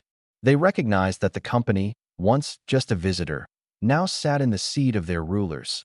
The company mistook silence for acceptance. It believed that an empire built on paperwork and procedure could stand forever. Yet history has shown, time and again, that systems which extract too much eventually collapse under the weight of their own excess. And in the stillness of India's fields, in the crowded markets, in the dimly lit homes of scholars and soldiers and farmers, a quiet, gathering discontent began to form, the kind of discontent that would one day change everything. The deeper the East India Company embedded itself into India's political life, the more invisible its methods became. By the early 1800s, its power no longer looked like an invading force or an occupying army. It looked like administration. It looked like paperwork. It looked like taxation. It looked like the ordinary mechanisms of daily life. And this shift, from open conquest to silent extraction, became the company's most efficient and devastating transformation. Villages across Bengal, Bihar, and the northwestern provinces began to feel the pressure long before they understood its source. Quietly, the company replaced local systems of revenue collection with its own bureaucratic network. Traditional leaders who once acted as protectors of villages were now intermediaries reporting to British officers. Fields that had been cultivated for subsistence were now reclassified as taxable land. Crops that once fed communities were redirected to ports, loaded onto company ships, and carried across oceans to enrich investors who had never seen India, never walked its soil, never witnessed the people whose labor sustained their fortunes. And the more taxes the company collected, the more it demanded. Because taxes were not merely revenue. They were leverage. They justified expansion. They funded the company's private armies. They paid for the bureaucracy that kept its rule invisible, efficient, and unquestioned. Each season, the weight grew heavier. Farmers who fell behind lost their land. Families who could not meet quotas found themselves trapped in cycles of debt. Some fled, others starved. Yet on company ledgers, everything appeared balanced, orderly, profitable. Meanwhile, global demand for Indian goods soared. The company exploited this hunger masterfully. Cotton from the Deccan, silk from Bengal, indigo from Bihar. Each became part of a global network in which the producers earned almost nothing, while the company claimed nearly everything. Indian artisans, renowned for centuries, slowly lost autonomy as the company fixed prices, controlled supply chains, and imposed monopolies that strangled competition. The vibrant textile centers of India, once admired by the world, dimmed under the company's grip, but the company was not content with economic control alone. It sought legal authority, the power to define wrongdoing, to issue punishment, and to reshape society. Through a series of charters and acts from London, the company was granted increasing jurisdiction over civil disputes, criminal cases, and commercial disagreements. British judges, unfamiliar with Indian customs, began interpreting centuries-old traditions through their own frameworks. They replaced fluid local practices with rigid codes, often written without input from the people who would live under them. And slowly, what had once been a patchwork of cultures became a system aligned with the company's interests. This new legal order supported the company's extraction machine with surgical precision. If a village resisted unfair taxation, it was labeled rebellious. If a leader questioned company authority, he was destabilizing order. If a community could not meet quotas, it was categorized as unproductive. Every element of life, land, labor, crops, taxes, disputes, became part of a structure designed to convert India's wealth into British capital. In London, investors celebrated. Dividends soared. Reports praised the company's efficiency, its discipline, its vision. Many believed they were witnessing the natural evolution of global trade, a triumph of commerce and administration. Few questioned the human cost. The distance between the boardrooms of London and the fields of Bengal was measured not in miles, but in experiences that would never be shared. Inside India, however, the cost was unmistakable.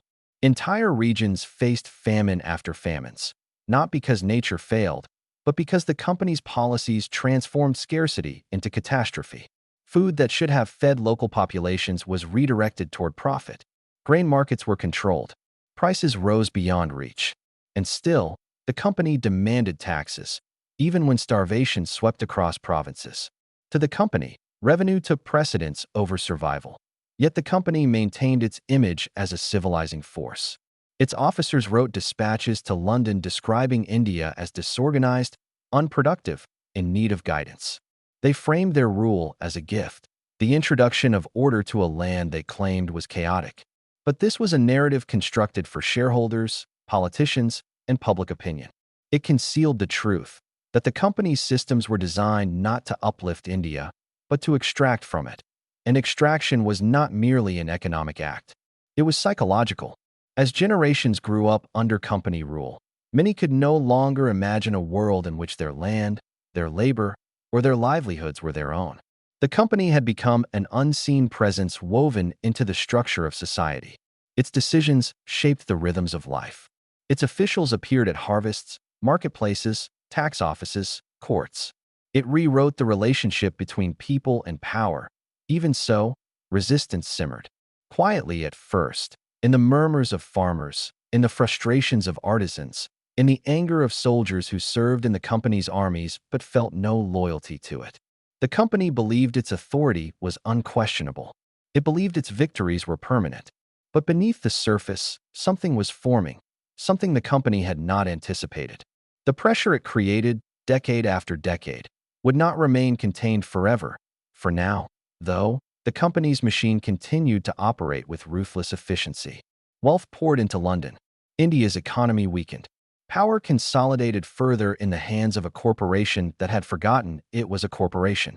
And the world watched, some with admiration, some with fear, as the East India Company transformed from a trading venture into a leviathan capable of bending nations to its will. By the middle of the 19th century, the company stood at the peak of its influence. But at its base, cracks had begun to form. The silent extraction that had enriched Britain was slowly building the pressure that would one day explode, reshaping not only the fate of India, but the future of empires. This is where the story shifts. For when power grows too vast, it stops being stable. And when extraction becomes unbearable, even the quietest subjects begin to find their voice. Chapter 7. The British Empire entered the 19th century believing its power was unshakable, but beneath its confidence was a quiet dependency it rarely acknowledged.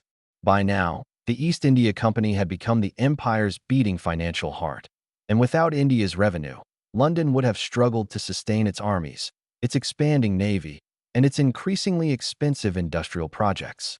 Inside Britain's parliament, many members privately admitted what they would never say publicly. India was not a colony the crown ruled, it was a possession the company financed. And that difference shaped every decision the empire made. In this period, the company's officials began to see themselves not merely as merchants or administrators, but as the inheritors of a vast political system. They operated with the routines of a state, yet without any of the moral obligations expected of one. Government was, to them, a mechanism for extraction, something to be optimized rather than humanized. Their ledgers replaced laws. Their stock prices replaced public debates. Their quarterly revenues replaced the welfare of the millions who lived beneath their authority. If an action increased profit, it was justified. If it decreased profit, it was rejected. It was a worldview that slowly turned the company from an economic institution into something far more dangerous. A machine designed to sustain itself at all costs. Across Bengal, Bihar, and the Northern Territories, this machine tightened its grip. Land taxes rose relentlessly, even in years when crops failed and rivers dried into cracked beds of dust. Villagers who could not pay were pushed into debt cycles that lasted generations. Ancient irrigation networks, which had sustained agriculture for centuries, were ignored because repairing them offered no direct profit. Grain exports continued upward even when local communities starved. And in London, shareholders celebrated this cruelty as efficiency. Newspapers described India as a triumph of British governance, while never mentioning that the prosperity they praised was built on a hollowed land. But the company understood that control required more than money. It needed reliable manpower, individuals who would enforce its demands without hesitation. So it began reorganizing its military forces, transforming scattered battalions into what became the largest standing army on earth under private command. Most of its soldiers were Indian recruits who, over time, formed their own hierarchies, loyalties, and expectations. These soldiers lived between two worlds. They were subjects of the company, yet separated from the people they were ordered to supervise. Many joined for steady wages, others were coerced. But regardless of what brought them in, they soon learned that the company treated them as tools rather than men. The officers who commanded them rarely understood the lands they marched through. They were trained in London academies, drilled in European tactics, and instructed to obey the company first and question nothing. Their maps were drawn with cold precision, marking borders that ignored the rivers, languages, and communities that had shaped the subcontinent for centuries. Every line they inked into paper became a line enforced by soldiers, and every soldier who enforced it tightened the company's grip on the land. Yet beneath the surface, tension quietly grew. The army the company relied on was also the army that could one day turn against it. Its Indian soldiers recognized the arrogance of their officers, the abuses of tax collectors, and the widening gulf between the promises made to them and the realities they endured. In quiet conversations beneath canvas tents, in courtyards where rifles were cleaned by lamplight, and in villages where they were stationed far from home, murmurs began to spread. Murmurs that the company was not invincible, that its rule was not eternal, and that its grip on India was only as strong as the men who enforced it. Meanwhile, in London's boardrooms, none of this unease was visible. Directors reviewed financial charts with satisfaction, pointing to rising profits as proof that their methods were sound. For them, India was distant, abstract, a place reduced to numbers on parchment. They measured success not by stability, but by the dividends shipped back across the sea. India's suffering was invisible, and even if they had seen it, few would have changed course. The logic of profit was too deeply embedded in their thinking. They believed the company was eternal, a permanent pillar of British power. The idea that its greed might ignite forces it could not contain never occurred to them. But on the ground in India, the signs of fracture were unmistakable. Markets once alive with craftsmen and traders had begun to empty. Villages carried the silence of exhaustion. Farmers who had once endured hardship with resilience now whispered of despair. And as the company continued tightening its control, it unknowingly set the stage for a confrontation that would reshape its destiny, and the destiny of the empire that relied upon it. For the company's greatest danger did not come from foreign rivals or political debates in parliament. It came from within its own empire, from the people it claimed to govern, from the soldiers it trusted to enforce its rule, and from the consequences of greed pushed too far. Something was forming in these cracks, something slow, quiet, and unstoppable, and the company, blinded by its certainty, did not see it coming. The company entered the final decades of its rule with the quiet confidence of an empire that believed itself untouchable. Its officials behaved not as merchants, but as monarchs, drifting through palaces and fortified cities with the certainty that the sun would never set on their influence. Yet beneath that calm surface, India was beginning to breathe differently. The feeling in the air had shifted, slowly at first, like a change in weather, but soon it became impossible to ignore.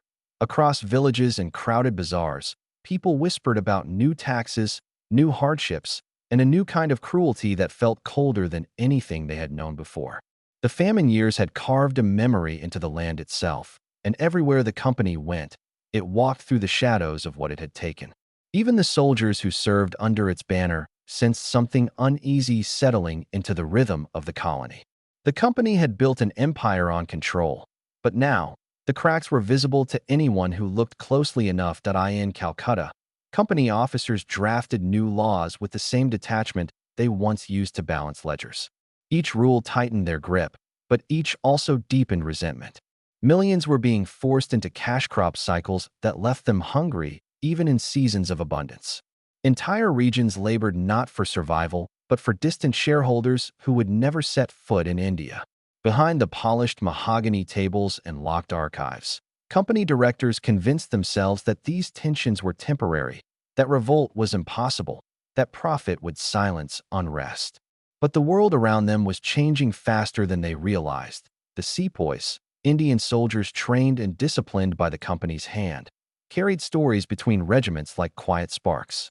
They spoke of confiscated lands, of pensions denied, of cultural insults whispered by officers who had forgotten the difference between power and arrogance.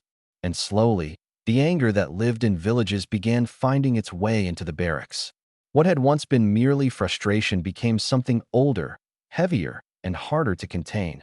Still, the company remained blind to the storm forming around it. Reports of discontent were brushed aside as exaggerations. Protests were dismissed as isolated disturbances. Even as small rebellions flared in remote corners, the directors assured London that India was stable, that the profits would continue, that they held the subcontinent with the certainty of natural law. But beneath that illusion, the ground was shifting. The company had ruled for more than 2 centuries, yet in its final years, it understood India less than it ever had. By the time officials realized the scale of the unrest, it was already too late.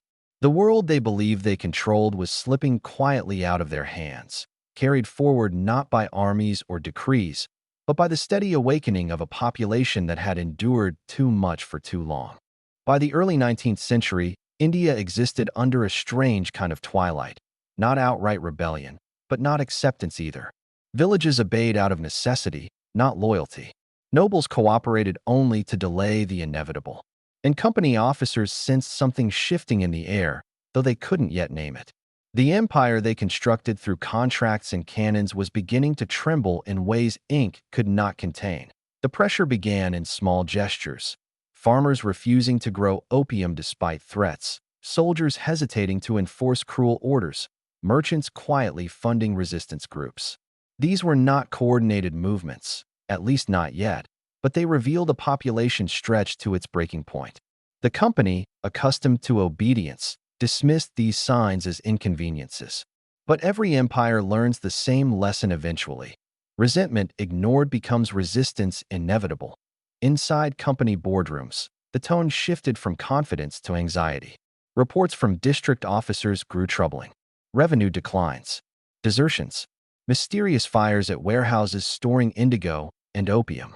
Even loyal princely states started questioning treaties they once accepted without hesitation. Some rulers sent secret envoys to each other, forming quiet alliances beyond British view. Still, the company pressed harder. More taxes, more seizures of land, more interference in religious and cultural practices they barely understood. Policies designed in London, where officials had never seen an Indian village, rolled across the subcontinent with devastating consequences. And somewhere between greed and ignorance, the company crossed a line it could never uncross. They began to govern not through legitimacy, but through fear. And fear, unlike wealth, is never stable. Then came the spark. Not a grand political manifesto, not a call to arms, but a simple act of disrespect toward Indian soldiers who had served the company faithfully for decades. What began as outrage in a handful of barracks ignited into one of the largest uprisings the world had ever seen. An empire built on profit now faced the cost of its own arrogance. The company, once convinced it could rule India for eternity, was now confronted with a truth it had ignored for too long. You can extract wealth, you can command armies, but you cannot crush a nation's spirit without consequence. The storm the company had created was finally beginning to turn against them, and it would change the fate of both India and Britain forever. Chapter 8. The Quiet Machinery of Extraction. The deeper the East India Company pushed into India, the more its rule began to resemble something far larger than a commercial operation. What had started as a trading outpost had now grown into a vast, humming machine, silent on the surface, but built to extract wealth with flawless precision. And for the millions living under its authority, the shift did not happen all at once. It arrived softly, the way dawn becomes daylight before anyone notices the sun has risen in city after city. The company presented itself as a stabilizing force. Officers spoke of order, reform, and opportunity. They built offices, courts, treasuries, and barracks that mirrored the architecture of London more than the rhythms of the subcontinent. Villagers found themselves summoned to unfamiliar rooms where clerks stamped documents, calculated dues, and folded India's ancient systems of land and labor into new formulas designed far away from the people they affected. Slowly, often invisibly, traditional ways of living became entangled in rules they never agreed to. Rules enforced by the company's armed regiments. Taxation became the foundation of this new reality. Where once taxes had varied with harvests, seasons, and local customs, now they were fixed, strict, and unyielding. Farmers were required to pay the company in cash, even though the rhythms of rural India had always moved through barter and shared labor. To pay what was demanded, they sold grain early, pawned jewelry, mortgaged land, or borrowed at crushing rates. And when the monsoon failed, or pests arrived, or markets collapsed, the company did not adjust its expectations. The numbers on its ledgers did not bend. Across the countryside, wealth began to shift quietly upward. Every field, every shop, every caravan route fed, in some small way, into the company's accounts. Clerks recorded every transaction. Agents collected every coin. Soldiers enforced every decree. What Britain celebrated as administrative efficiency felt to millions like a tightening fist, one that never closed suddenly, but always closed fully. As this new order spread, the company's most powerful tool was not the musket or the cannon. It was paperwork.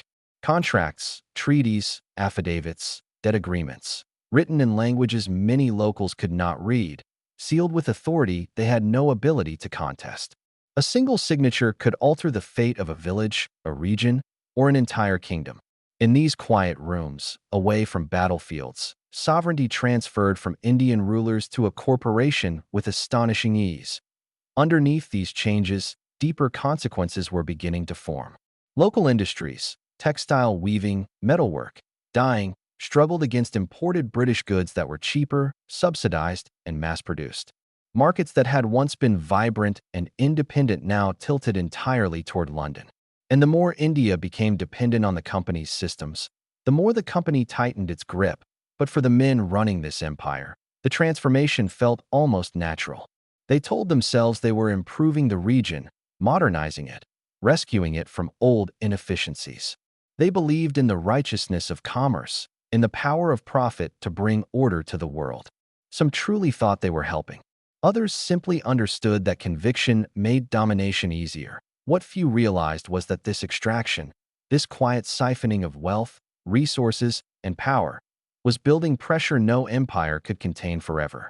Beneath the stillness of office ledgers and courtroom decrees, resentment was beginning to take shape. And though it would remain silent for now, the silence would not last, for in the shadows of this meticulously engineered system, India was preparing, slowly, quietly, inevitably, to push back. The deeper the company pushed into the Indian interior, the more its identity dissolved into something unrecognizable. What had begun as a trading corporation now behaved like an occupying regime, but unlike a nation, it answered to no constitution, no parliament, and no people. Its only duty was profit, and profit did not sleep. It seeped quietly into every corner of administration, shaping decisions that would ripple across millions of lives. As company agents extended their grip over Bengal, Bihar, and Orissa, they found themselves in control of the single most fertile, most densely populated economic engine in the world. But this prosperity was delicate, dependent on monsoons, river cycles, and subtle balances of local governance that had evolved across centuries. The company, however, understood only one rhythm, the steady, hungry pulse of extraction. And so they replaced village elders with tax collectors, replaced centuries-old agrarian customs with rigid revenue demands, and replaced flexible land systems with contracts designed to guarantee profit regardless of human cost.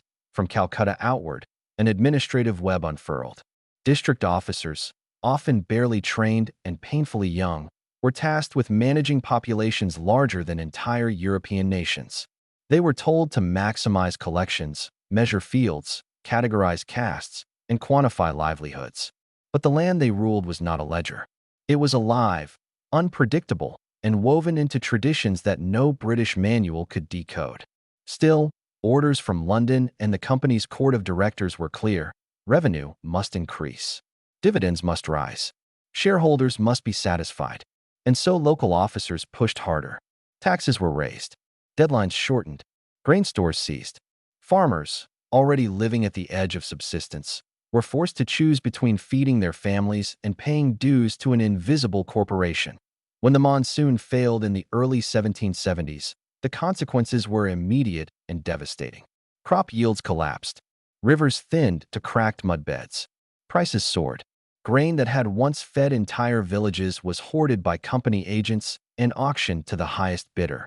Entire districts fell into quiet, unfolding despair. And yet, the company continued collecting taxes at full rate, insisting that obligations did not vanish simply because nature had turned against the people. In a world already stretched thin, famine began as a whisper: empty markets, quiet roads, abandoned fields.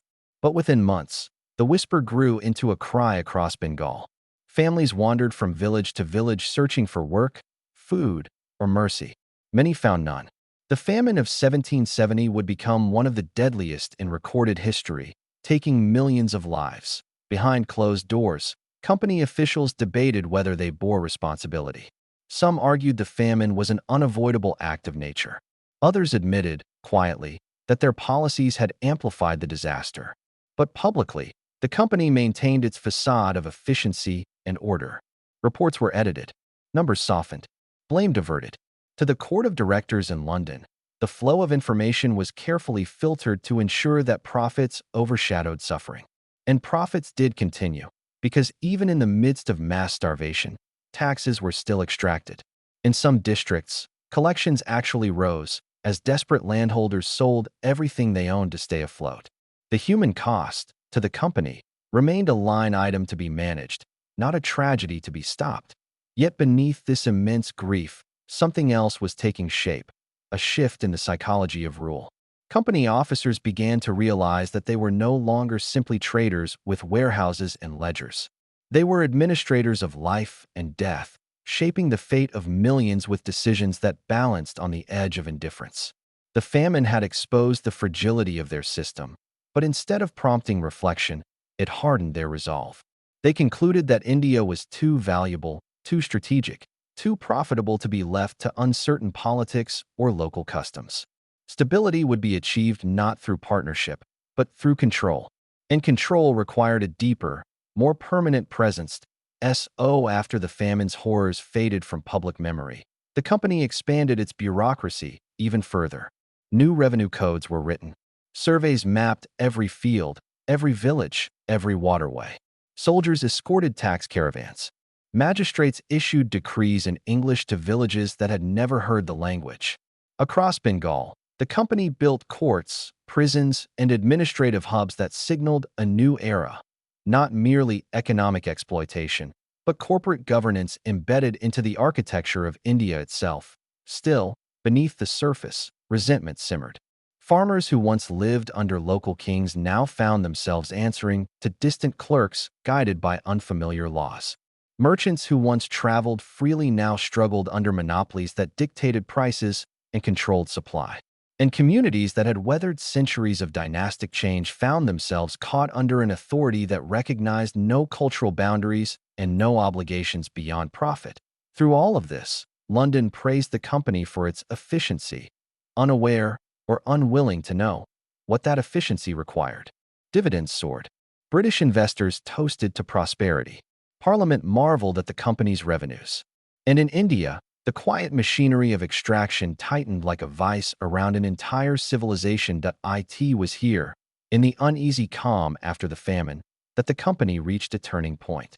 Having survived scandal, criticism, and economic crisis, it hardened into something more confident and more dangerous. A corporation convinced not only of its right to profit, but of its right to rule. And from this conviction would emerge the next stage of its empire, one built not on trade, but on force.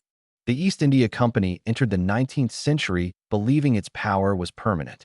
Its executives in London, insulated by distance and comfort, imagined that India would continue feeding their empire indefinitely. They believed that control was simply a matter of procedure, a military ledger here, a taxation schedule there, a new law drafted in Parliament. What they failed to understand was that beneath the surface of their administration, a quiet pressure had begun to build. India was changing, and the company could no longer see the consequences of its own policies. The first cracks appeared in the countryside. Whole regions that had once been stable were now locked in cycles of famine, taxation, and debt. Farmers who had traditionally grown food for local markets were forced into producing cotton, indigo, and opium for export. The system tolerated no variation. The land was no longer allowed to rest, and neither were the bodies cultivating it. Villagers found themselves trapped between the demands of local company agents and the distant investors who expected profits on a schedule untouched by monsoons or drought. In many districts, resentment became a permanent part of daily life. A tax collector riding into a village was not simply an official performing his duty. He was a symbol of a structure that had extracted everything except the will to endure. Yet, even as resentment spread, the company continued to expand its bureaucracy. More clerks, more regulations, more offices. To its directors, this expansion was proof of its efficiency. To the people of India, it was the tightening of a grip that no longer even pretended to offer protection. By the 1840s, the company had become something dangerously contradictory, an authority that ruled millions, yet was accountable to no one except its shareholders. In London, debates about India grew increasingly abstract. Politicians and company directors discussed trade balances, revenue flows, and the moral responsibility of empire without ever seeing the lives behind the numbers. Reports of suffering were dismissed as exaggerations, and warnings from company officers in India were ignored if they threatened profit. What began to worry the British establishment was not India's suffering, but the company's tendency to act like a sovereign nation. It signed treaties. It conducted diplomacy. It commanded one of the largest armies in the world. It collected taxes on a scale rivaling European governments. The company had become a hybrid entity, too corporate to be a state, too powerful to be a business, and too deeply entrenched to be controlled. London had birthed something it could no longer fully regulate. Then came the miscalculations, small in appearance, catastrophic in consequence. New rules were introduced to reshape Indian society according to British ideals, but these laws misunderstood the cultural and religious landscape. Policies that seemed minor in London created waves of instability across India. Communities that had endured years of economic pressure now felt their traditions, their identities, and their very sense of continuity under threat. The company's leadership responded not with reflection, but with a confidence born from decades of unchallenged dominance. They believed that discipline, regulation, and military presence would be enough to maintain order. Yet their own officers had begun to notice signs of unease spreading through the ranks of Indian soldiers, the sepoys who formed the backbone of the company's army. These soldiers were loyal not because of ideology, but because the company had once provided stability and employment. But as pay was reduced, respect diminished, and policies grew intrusive, loyalty began to fade. India was becoming a furnace, quiet, contained, but steadily rising in heat. The company, distracted by profits and guided by an outdated certainty of superiority, did not sense how close the landscape had come to ignition. Every year, more villages collapsed under impossible tax burdens. More farmers abandoned their land. More soldiers whispered their dissatisfaction in the shadows of barracks. More spiritual leaders began to speak of resistance in language the company never bothered to translate. But in London, however, the illusion remained intact. Directors reassured Parliament that India was stable. Investors celebrated record revenues. Newspapers printed sanitized versions of events, portraying the company as a civilizing force rather than a commercial empire built on extraction. The distance between India's reality and Britain's perception grew so vast that the company effectively lived in a world of its own invention. And so, as the 1850s arrived, the stage was set for something inevitable, an uprising not born from a single grievance, but from the weight of 2 centuries of extraction. The company had believed that order was something that could be manufactured, enforced, and purchased. It had forgotten that order built on fear, hunger, and humiliation may look stable, until the moment it collapses. India was approaching that moment, and the company, still blinded by its own confidence, had no idea how close it stood to the most defining challenge in its history. Chapter 9. The Shadow over an Empire. The final decades of the East India Company's rule opened with a silence that felt heavier than war itself. After 2 centuries of expansion, extraction, and experimentation in governance, the company had grown into something even its founders could no longer recognize.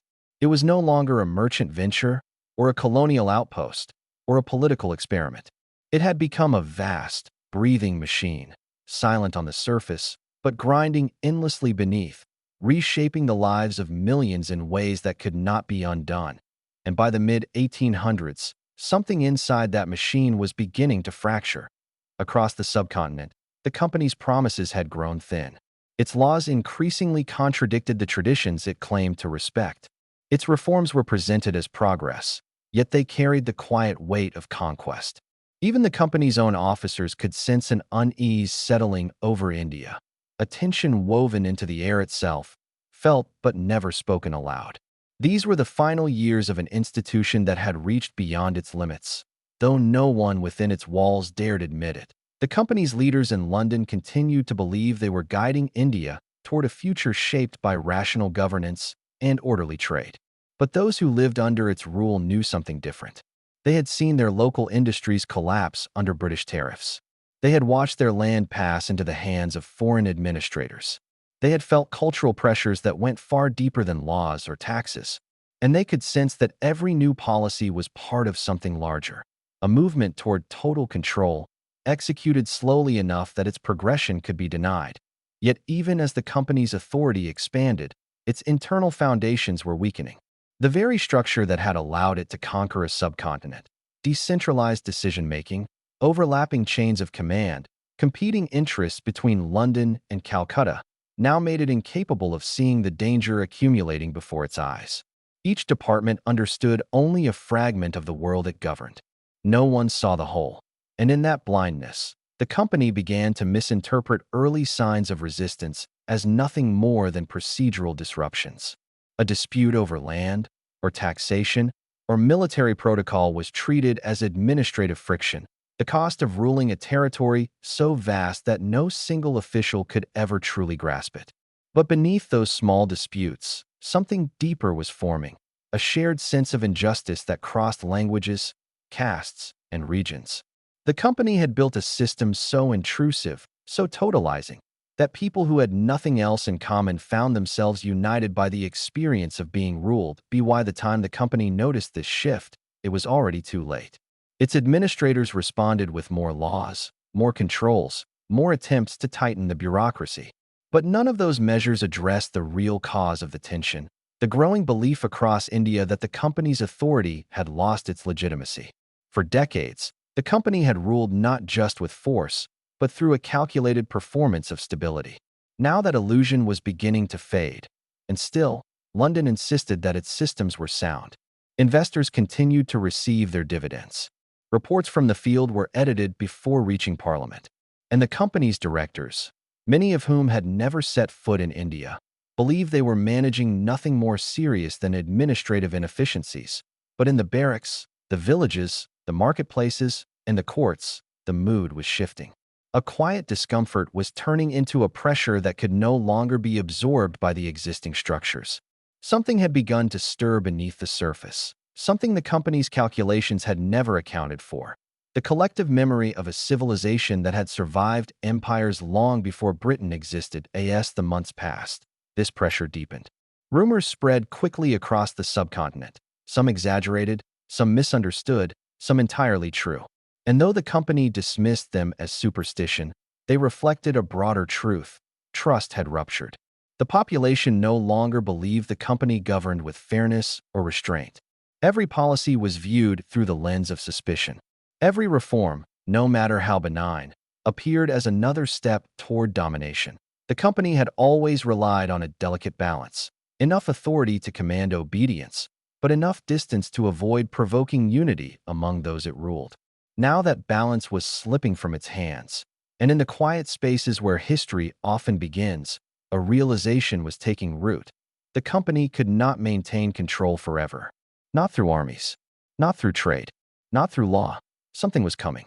Something born not from politics or economics, but from the simple truth that every empire reaches a point where its weight exceeds the strength of its foundation. The East India Company had reached that point that it simply did not know it yet. The deeper the company dug itself into the heart of the subcontinent, the more invisible its presence became. Its power no longer depended on armies marching openly across the plains or forts rising against the horizon. Instead, it depended on something quieter, far more durable: paperwork, taxation records, revenue systems, and a network of local intermediaries who carried the company's will into every corner of daily life. Villages that once answered only to their own customs now found themselves woven into a new order, one that did not speak their language, know their history, or share their rhythms, yet demanded obedience all the same. And in this growing web of control, a new kind of governance emerged, one where the company ruled without appearing to rule, allowing its administrators to redraw the boundaries of power with every ledger they opened. For the people caught inside this new system, the changes arrived slowly at first, drifting into their lives like the shifting of a distant season. Farmers noticed that the land assessments grew stricter each year. Merchants found that their traditional trade routes now required new permits. Craftsmen realized that the materials they needed were being redirected elsewhere, priced beyond their reach. Nothing seemed catastrophic in the beginning, merely adjustments, inconveniences, reorganizations. But gradually the weight accumulated, pressing on every household in ways that left families balancing survival against obligations they had never agreed to bear. And as the company tightened its grip, a strange silence settled across regions that had once been proud engines of craftsmanship and commerce. It was the quiet of exhaustion, the exhaustion of a nation slowly drained of its wealth. At the heart of this system were the company's revenue officers, men who believed that numbers told the truth more clearly than people did. They walked through the countryside with measuring rods and ink-stained fingers, recording yields, calculating dues, projecting profits. To them, the land was not a living heritage, but a series of columns waiting to be balanced. And the moment a region showed even a flicker of productivity, the assessments rose again, pushing farmers to grow crops not for their own needs, but for distant markets and shareholders across the sea. Indigo, opium, cotton, fields once planted for sustenance were now planted for export, feeding industries that prospered while the farmers themselves grew poorer by the season. Hunger was no longer an accident of nature. It became a byproduct of policy. Inside the company's administrative halls, far removed from the dust and struggles of the countryside, these transformations were discussed with the cold detachment of accountants weighing profits. Everything was measured in percentages, yields, margins, and remittances. Reports flowed from the villages to the district offices, from the district offices to the presidency capitals, and finally across the ocean to London, where investors read them with satisfaction, never imagining the human cost beneath the tidy figures. To them, India was not a civilization, it was a portfolio, one to be optimized, restructured, and expanded in pursuit of steady returns. But beneath this illusion of efficiency, fractures were forming. Local economies that had thrived for centuries began to unravel, their artisans outcompete by the industrial machines of Britain. Communities accustomed to self-reliance found themselves dependent on imported goods that replaced their own crafts. Famines, once rare, began to appear with alarming frequency, not because nature had changed, but because the company had. When grain was needed elsewhere, it was moved. When profit demanded it, it was exported. And the people who had grown it watched their harvests vanish from their own tables. This quiet erosion of stability planted seeds of resistance in ways the company never fully understood. It believed control came from armies and taxation, but true power rests in the hearts of those who endure the consequences. Stories began to circulate, stories of regions pushed to desperation, of families selling heirlooms just to meet the assessments, of villages forced to choose between feeding their children and paying their dues. These stories traveled farther than the company realized, whispered across marketplaces and carried along the routes where traders still remembered an older, freer India. Even the company's allies began to notice the shifting mood. Some local rulers, once willing collaborators, sensed that their people were growing restless. Others watched their own authority diminish as the company extended its reach deeper into administration and law. What had begun as a partnership resembled something closer to subordination, and the realization settled heavily across courts that had once imagined themselves indispensable. Yet through it all, the company maintained a calm confidence. Its officials believed the system they built was too vast to fail, too profitable to question, too deeply entrenched to challenge. After all, they controlled the flow of resources, the machinery of revenue, and the command of armed forces that answered only to them. But what they failed to see was the slow accumulation of pressure beneath the surface, the quiet, steady tightening of a bowstring that had been drawn for far too long. And as the decades passed, the tension continued to build, forming the foundation for a storm that would eventually break across the entire subcontinent. By the time the company realized the magnitude of what it had set in motion, the momentum was already beyond its control.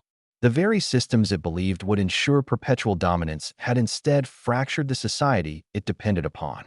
And in those fractures, something new began to take shape.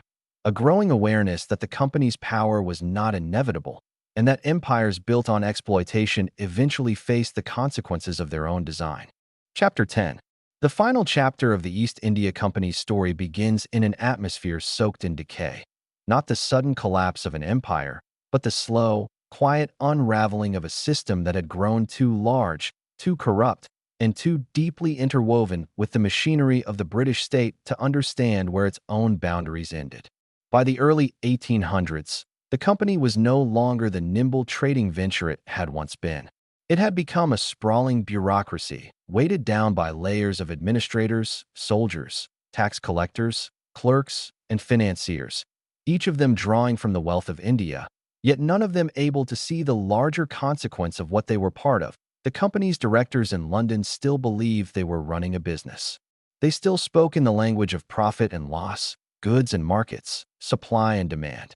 But in India, their officials were behaving like monarchs.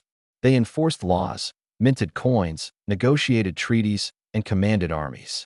They decided who rose and who fell, who lived and who starved. But all of it, every decision, every policy, every decree, fed back into one purpose: extraction. The company had perfected an economy where the wealth of millions flowed through a narrow channel into the pockets of a few hundred investors in London. Yet beneath the surface, quiet tremors were beginning to spread. India was growing restless. Farmers burdened by impossible taxes drifted into debt and despair. Artisans whose livelihoods had been destroyed by British imports abandoned the crafts their families had practiced for generations. Princes who once ruled their lands found themselves reduced to figureheads under subsidiary alliances that stripped them of autonomy. And the company, with its rigid bureaucracy and profit-obsessed hierarchy, could not feel the shifting currents around it. In London, reformers began to question whether a private corporation should wield the kind of authority normally reserved for sovereign nations. Reports of famine, misrule, and corruption created unease in Parliament. The company defended itself at every turn, insisting that its critics did not understand the complexities of governing a subcontinent. But the truth was simpler. The company had outgrown its identity. It was no longer a merchant body. It was an empire pretending not to be an empire. By 1833, the British government moved to curtail its power. The company's monopoly on trade with India was abolished, forcing it to confront a world where it could no longer rely on guaranteed profits.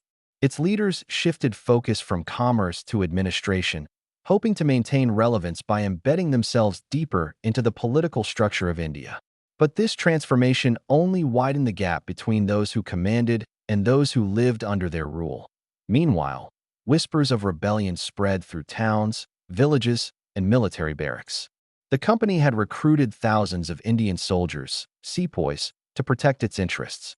For decades, these sepoys had fought in wars the company started, enforced policies the company designed, and upheld an authority that viewed them as expendable. Resentment simmered beneath the surface. Small grievances, pay disputes, cultural insensitivity, religious violations, layered on top of larger frustrations about land seizures and crushing taxation. Each generation of sepoys inherited the unresolved anger of the one before it. The company, insulated by layers of reports and administrative distance, did not see the pressure building. The final spark would emerge from something seemingly small: a new rifle cartridge rumored to be greased with animal fat forbidden by Hindu and Muslim beliefs. But the cartridge was not the cause. It was merely the breaking point in a system stretched to its limits. The sepoys who hesitated to use the new cartridges were not protesting a military detail. They were resisting the accumulated weight of a century of exploitation. As the rebellion ignited in 1857, the company was caught unprepared. Cities fell, alliances fractured, and long-suppressed frustrations erupted into open revolt. What began as a soldier's mutiny expanded into a widespread uprising that exposed the fragility of the company's dominion. For the first time, the empire built on corporate power felt itself trembling under the force of those it had ruled for generations. In London, the shock was immediate. Investors watched their shares plummet. Newspapers that once praised the company now demanded accountability. Politicians who had long defended the institution began to distance themselves. And as the rebellion grew, it revealed an uncomfortable truth. The East India Company had amassed power far beyond its capacity to control. When British forces eventually regained control, the company's fate was sealed. Parliament concluded that a private corporation, no matter how wealthy, experienced, or historically significant, could not be trusted with the governance of millions of lives. The company's armies, territories, and administrative apparatus were absorbed into direct crown rule. And in 1874, the East India Company, once the richest and most powerful corporation in world history, was dissolved quietly, with no ceremony, fading into paperwork and parliamentary archives. But its legacy endured. The extraction systems it created shaped colonial economies for generations. The corporate power structures it pioneered influenced modern multinational companies. And the imprint of its rule left marks on India that would last long after the company itself vanished. In the quiet after its disappearance, a question lingered in the air, a question that historians, economists, and political thinkers still ask today. What happens when a corporation becomes more powerful than the nation's meant to regulate it? The East India Company had given the world an answer, not through its triumphs, but through its downfall. As the 19th century moved forward, the East India Company still looked powerful on paper, a sprawling apparatus of trade, taxation, and silent control. But beneath the surface, the foundations were beginning to erode. The company had spent decades ruling through a delicate balance of intimidation, administrative complexity, and calculated economic extraction. Yet even the strongest fortress begins to crumble when its purpose becomes unclear and its legitimacy too thin to disguise. The company's directors in London argued over strategy. Investors, once gleeful over endless Indian revenues, now whispered about instability. And within India, the company's presence had shifted from being tolerated to being resented. The whispers of dissent had become a low, constant hum. The company no longer resembled a merchant enterprise. It had become something heavier, more brittle, an occupying force that could not hide behind its ledgers anymore. The rulers in London kept demanding more revenue. The administrators on the ground kept squeezing, and the people who lived under the company's shadow felt the pressure as a daily reality. Farmers found themselves trapped in cycles of debt engineered by tax assessors who had never touched soil. Artisans watched their centuries-old crafts collapse under the weight of rigid export quotas. Even the princely states, once manipulated through treaties and political games, began realizing that the promise of security the company offered was an illusion designed to buy compliance. Inside the company's own ranks, fractures spread quietly. Some officials spoke openly of reform, insisting that the company could still be saved if only London understood the depth of unrest. Others clung to the old corporate mindset, believing that firmer discipline, harsher taxation, and tighter military control would restore the balance. And then there were those who no longer cared about governance at all, only about ensuring their own fortunes before the inevitable collapse. Corruption seeped into every corridor. Promotions were sold. Decisions were made not on merit or need, but on favors and personal debts that stretched from Calcutta to London. The corporate empire had begun feeding on itself. Yet the company, true to its nature, tried to silence the growing tension with numbers. Reports sent to Britain were polished to appear calm and orderly. Charts were made to suggest stability. And investors, reassured by paperwork instead of reality, continued to believe in the illusion of control. But the truth could not be hidden from the people living under the company's rule. Grain prices rose. Wages fell. Entire communities felt the weight of a company that demanded obedience but offered little protection in return. The resentment that once simmered in silence now found voice in subtle refusals, in quiet gatherings, in the shared understanding that this corporate empire could be challenged. For the first time in 2 centuries, the East India Company began to feel something it had never felt before: vulnerability. The same administrative machinery that had allowed it to rule, paperwork, taxation, enforcement, was now too large, too inflexible, too blind to the shifting world around it. Britain was changing. India was changing. And the company stood trapped between its past identity as a merchant venture and its present reality as a failing government. The contradictions grew sharper with every passing year, tightening around the company like a slow, constricting rope. The company's power had once rested on confidence. The confidence of investors, of British politicians, of Indian rulers who believed resistance was futile. But confidence is delicate. It fractures quietly and then suddenly disappears altogether. And as the 19th century inched closer to its turning point, the East India Company's confidence, That invisible glue holding its vast empire together began slipping away. Its armies remained large, its territories vast, its revenue streams wide. Yet the empire no longer felt solid. It felt hollow, as though the spirit that once animated its ambitions had drained out, leaving only the heavy, empty shell of a corporation that had outlived its purpose. The world around the company was awakening. Movements were forming, ideas were spreading, and for the first time, people on both sides of the empire, in London and in India, were asking the same quiet question. What happens when a company becomes too powerful to reform, but too broken to survive? It was a question that foreshadowed the storm that would soon follow, a storm that would end the world's most powerful corporation, not with a single blow, but with the cumulative weight of decades of exploitation finally pressing back. As the 19th century moved toward its uneasy end, the shape of power in the world was changing, and the East India Company began to feel the weight of forces it could no longer predict or contain. For 2 centuries, it had acted as both merchant and monarch, harvesting the wealth of India with a mixture of corporate precision and military coercion. But now the world was becoming suspicious of entities that held too much power without accountability. Newspapers questioned how a single company could command an army, dictate taxes, write laws, and imprison those who resisted its will. Parliamentarians who once defended it now whispered about reform, not because they sought justice, but because they feared what would happen if the system collapsed under its own contradictions. And across India, millions who had endured famine, debt, and extraction began to sense that the company's long shadow was thinning. The cracks within the empire widened slowly at first. Mismanagement became impossible to ignore. Entire provinces, drained of resources, struggled to feed their own people while company shareholders in London celebrated rising dividends. Railways and telegraph lines, meant to increase efficiency, only exposed how heavily the administration depended on force rather than trust. And when revolts surged in different corners of the subcontinent, the company responded not with introspection, but with familiar brutality. Yet every act of suppression created new fractures. Soldiers who once fought for the company began questioning why they were defending a corporation that saw them only as tools. Merchants who had cooperated for years realized they were enriching a distant board of directors who had never set foot on Indian soil.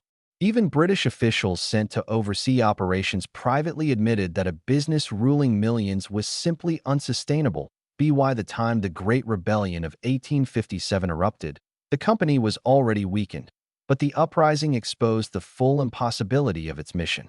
Villages that had suffered under forced cultivation, peasants crushed under impossible tax burdens, and soldiers angered by cultural insensitivity erupted into a wave that tore through the company's illusions of permanence. For a moment, it seemed that the entire edifice might collapse overnight. But the company responded with overwhelming force, aided by reinforcements from Britain, crushing the rebellion with a severity that scarred the land for generations. Yet even in victory, something irreversible had happened.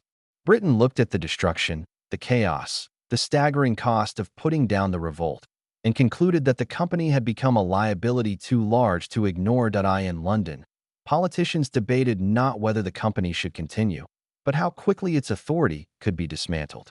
Shareholders protested, insisting the enterprise could still be profitable if given time.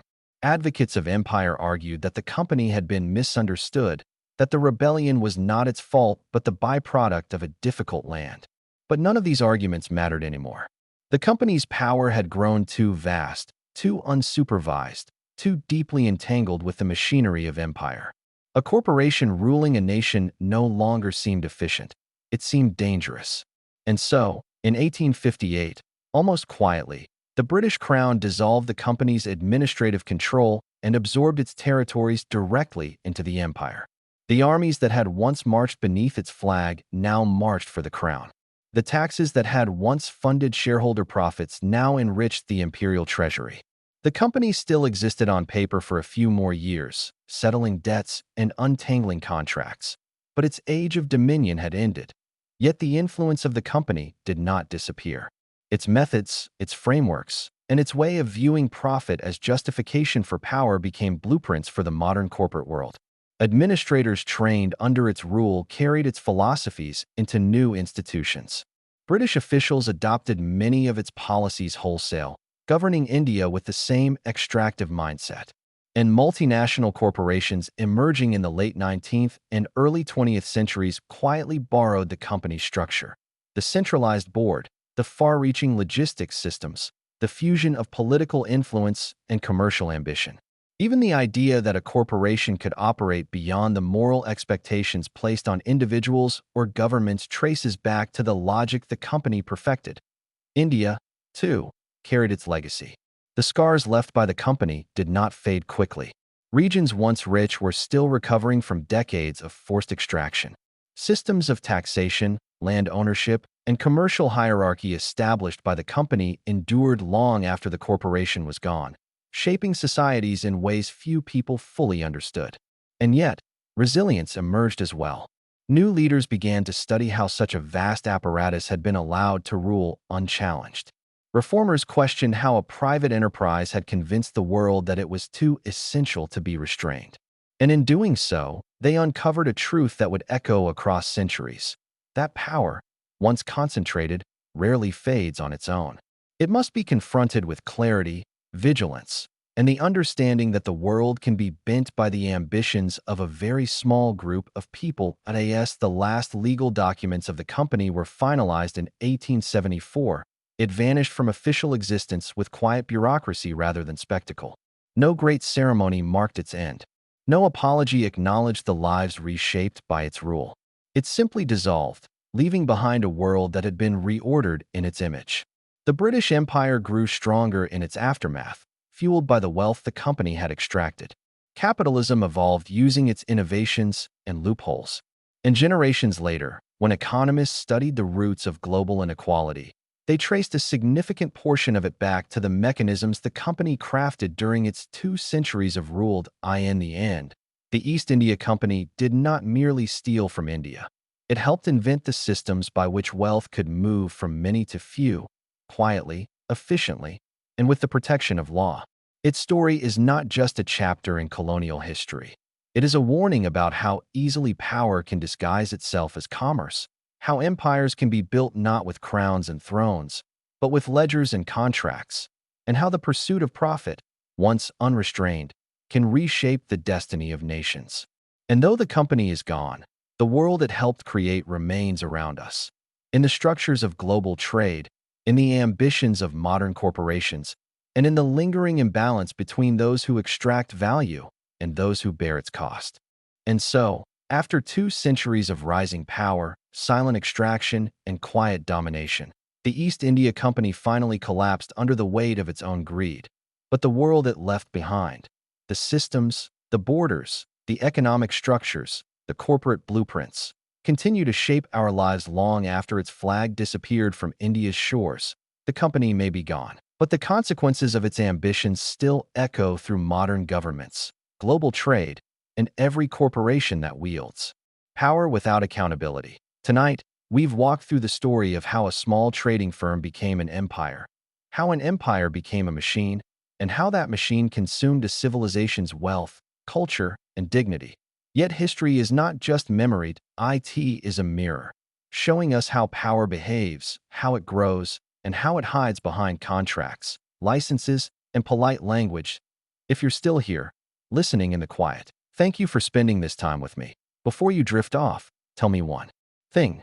Where are you listening from tonight? And if you enjoy calm, cinematic journeys into the stories the world tried to forget, subscribe to Money Vault so you never miss the next hidden empire, the next silent dynasty, the next chapter of the world beneath the world. Sleep well, and until next time, this is Money Vault, signing off.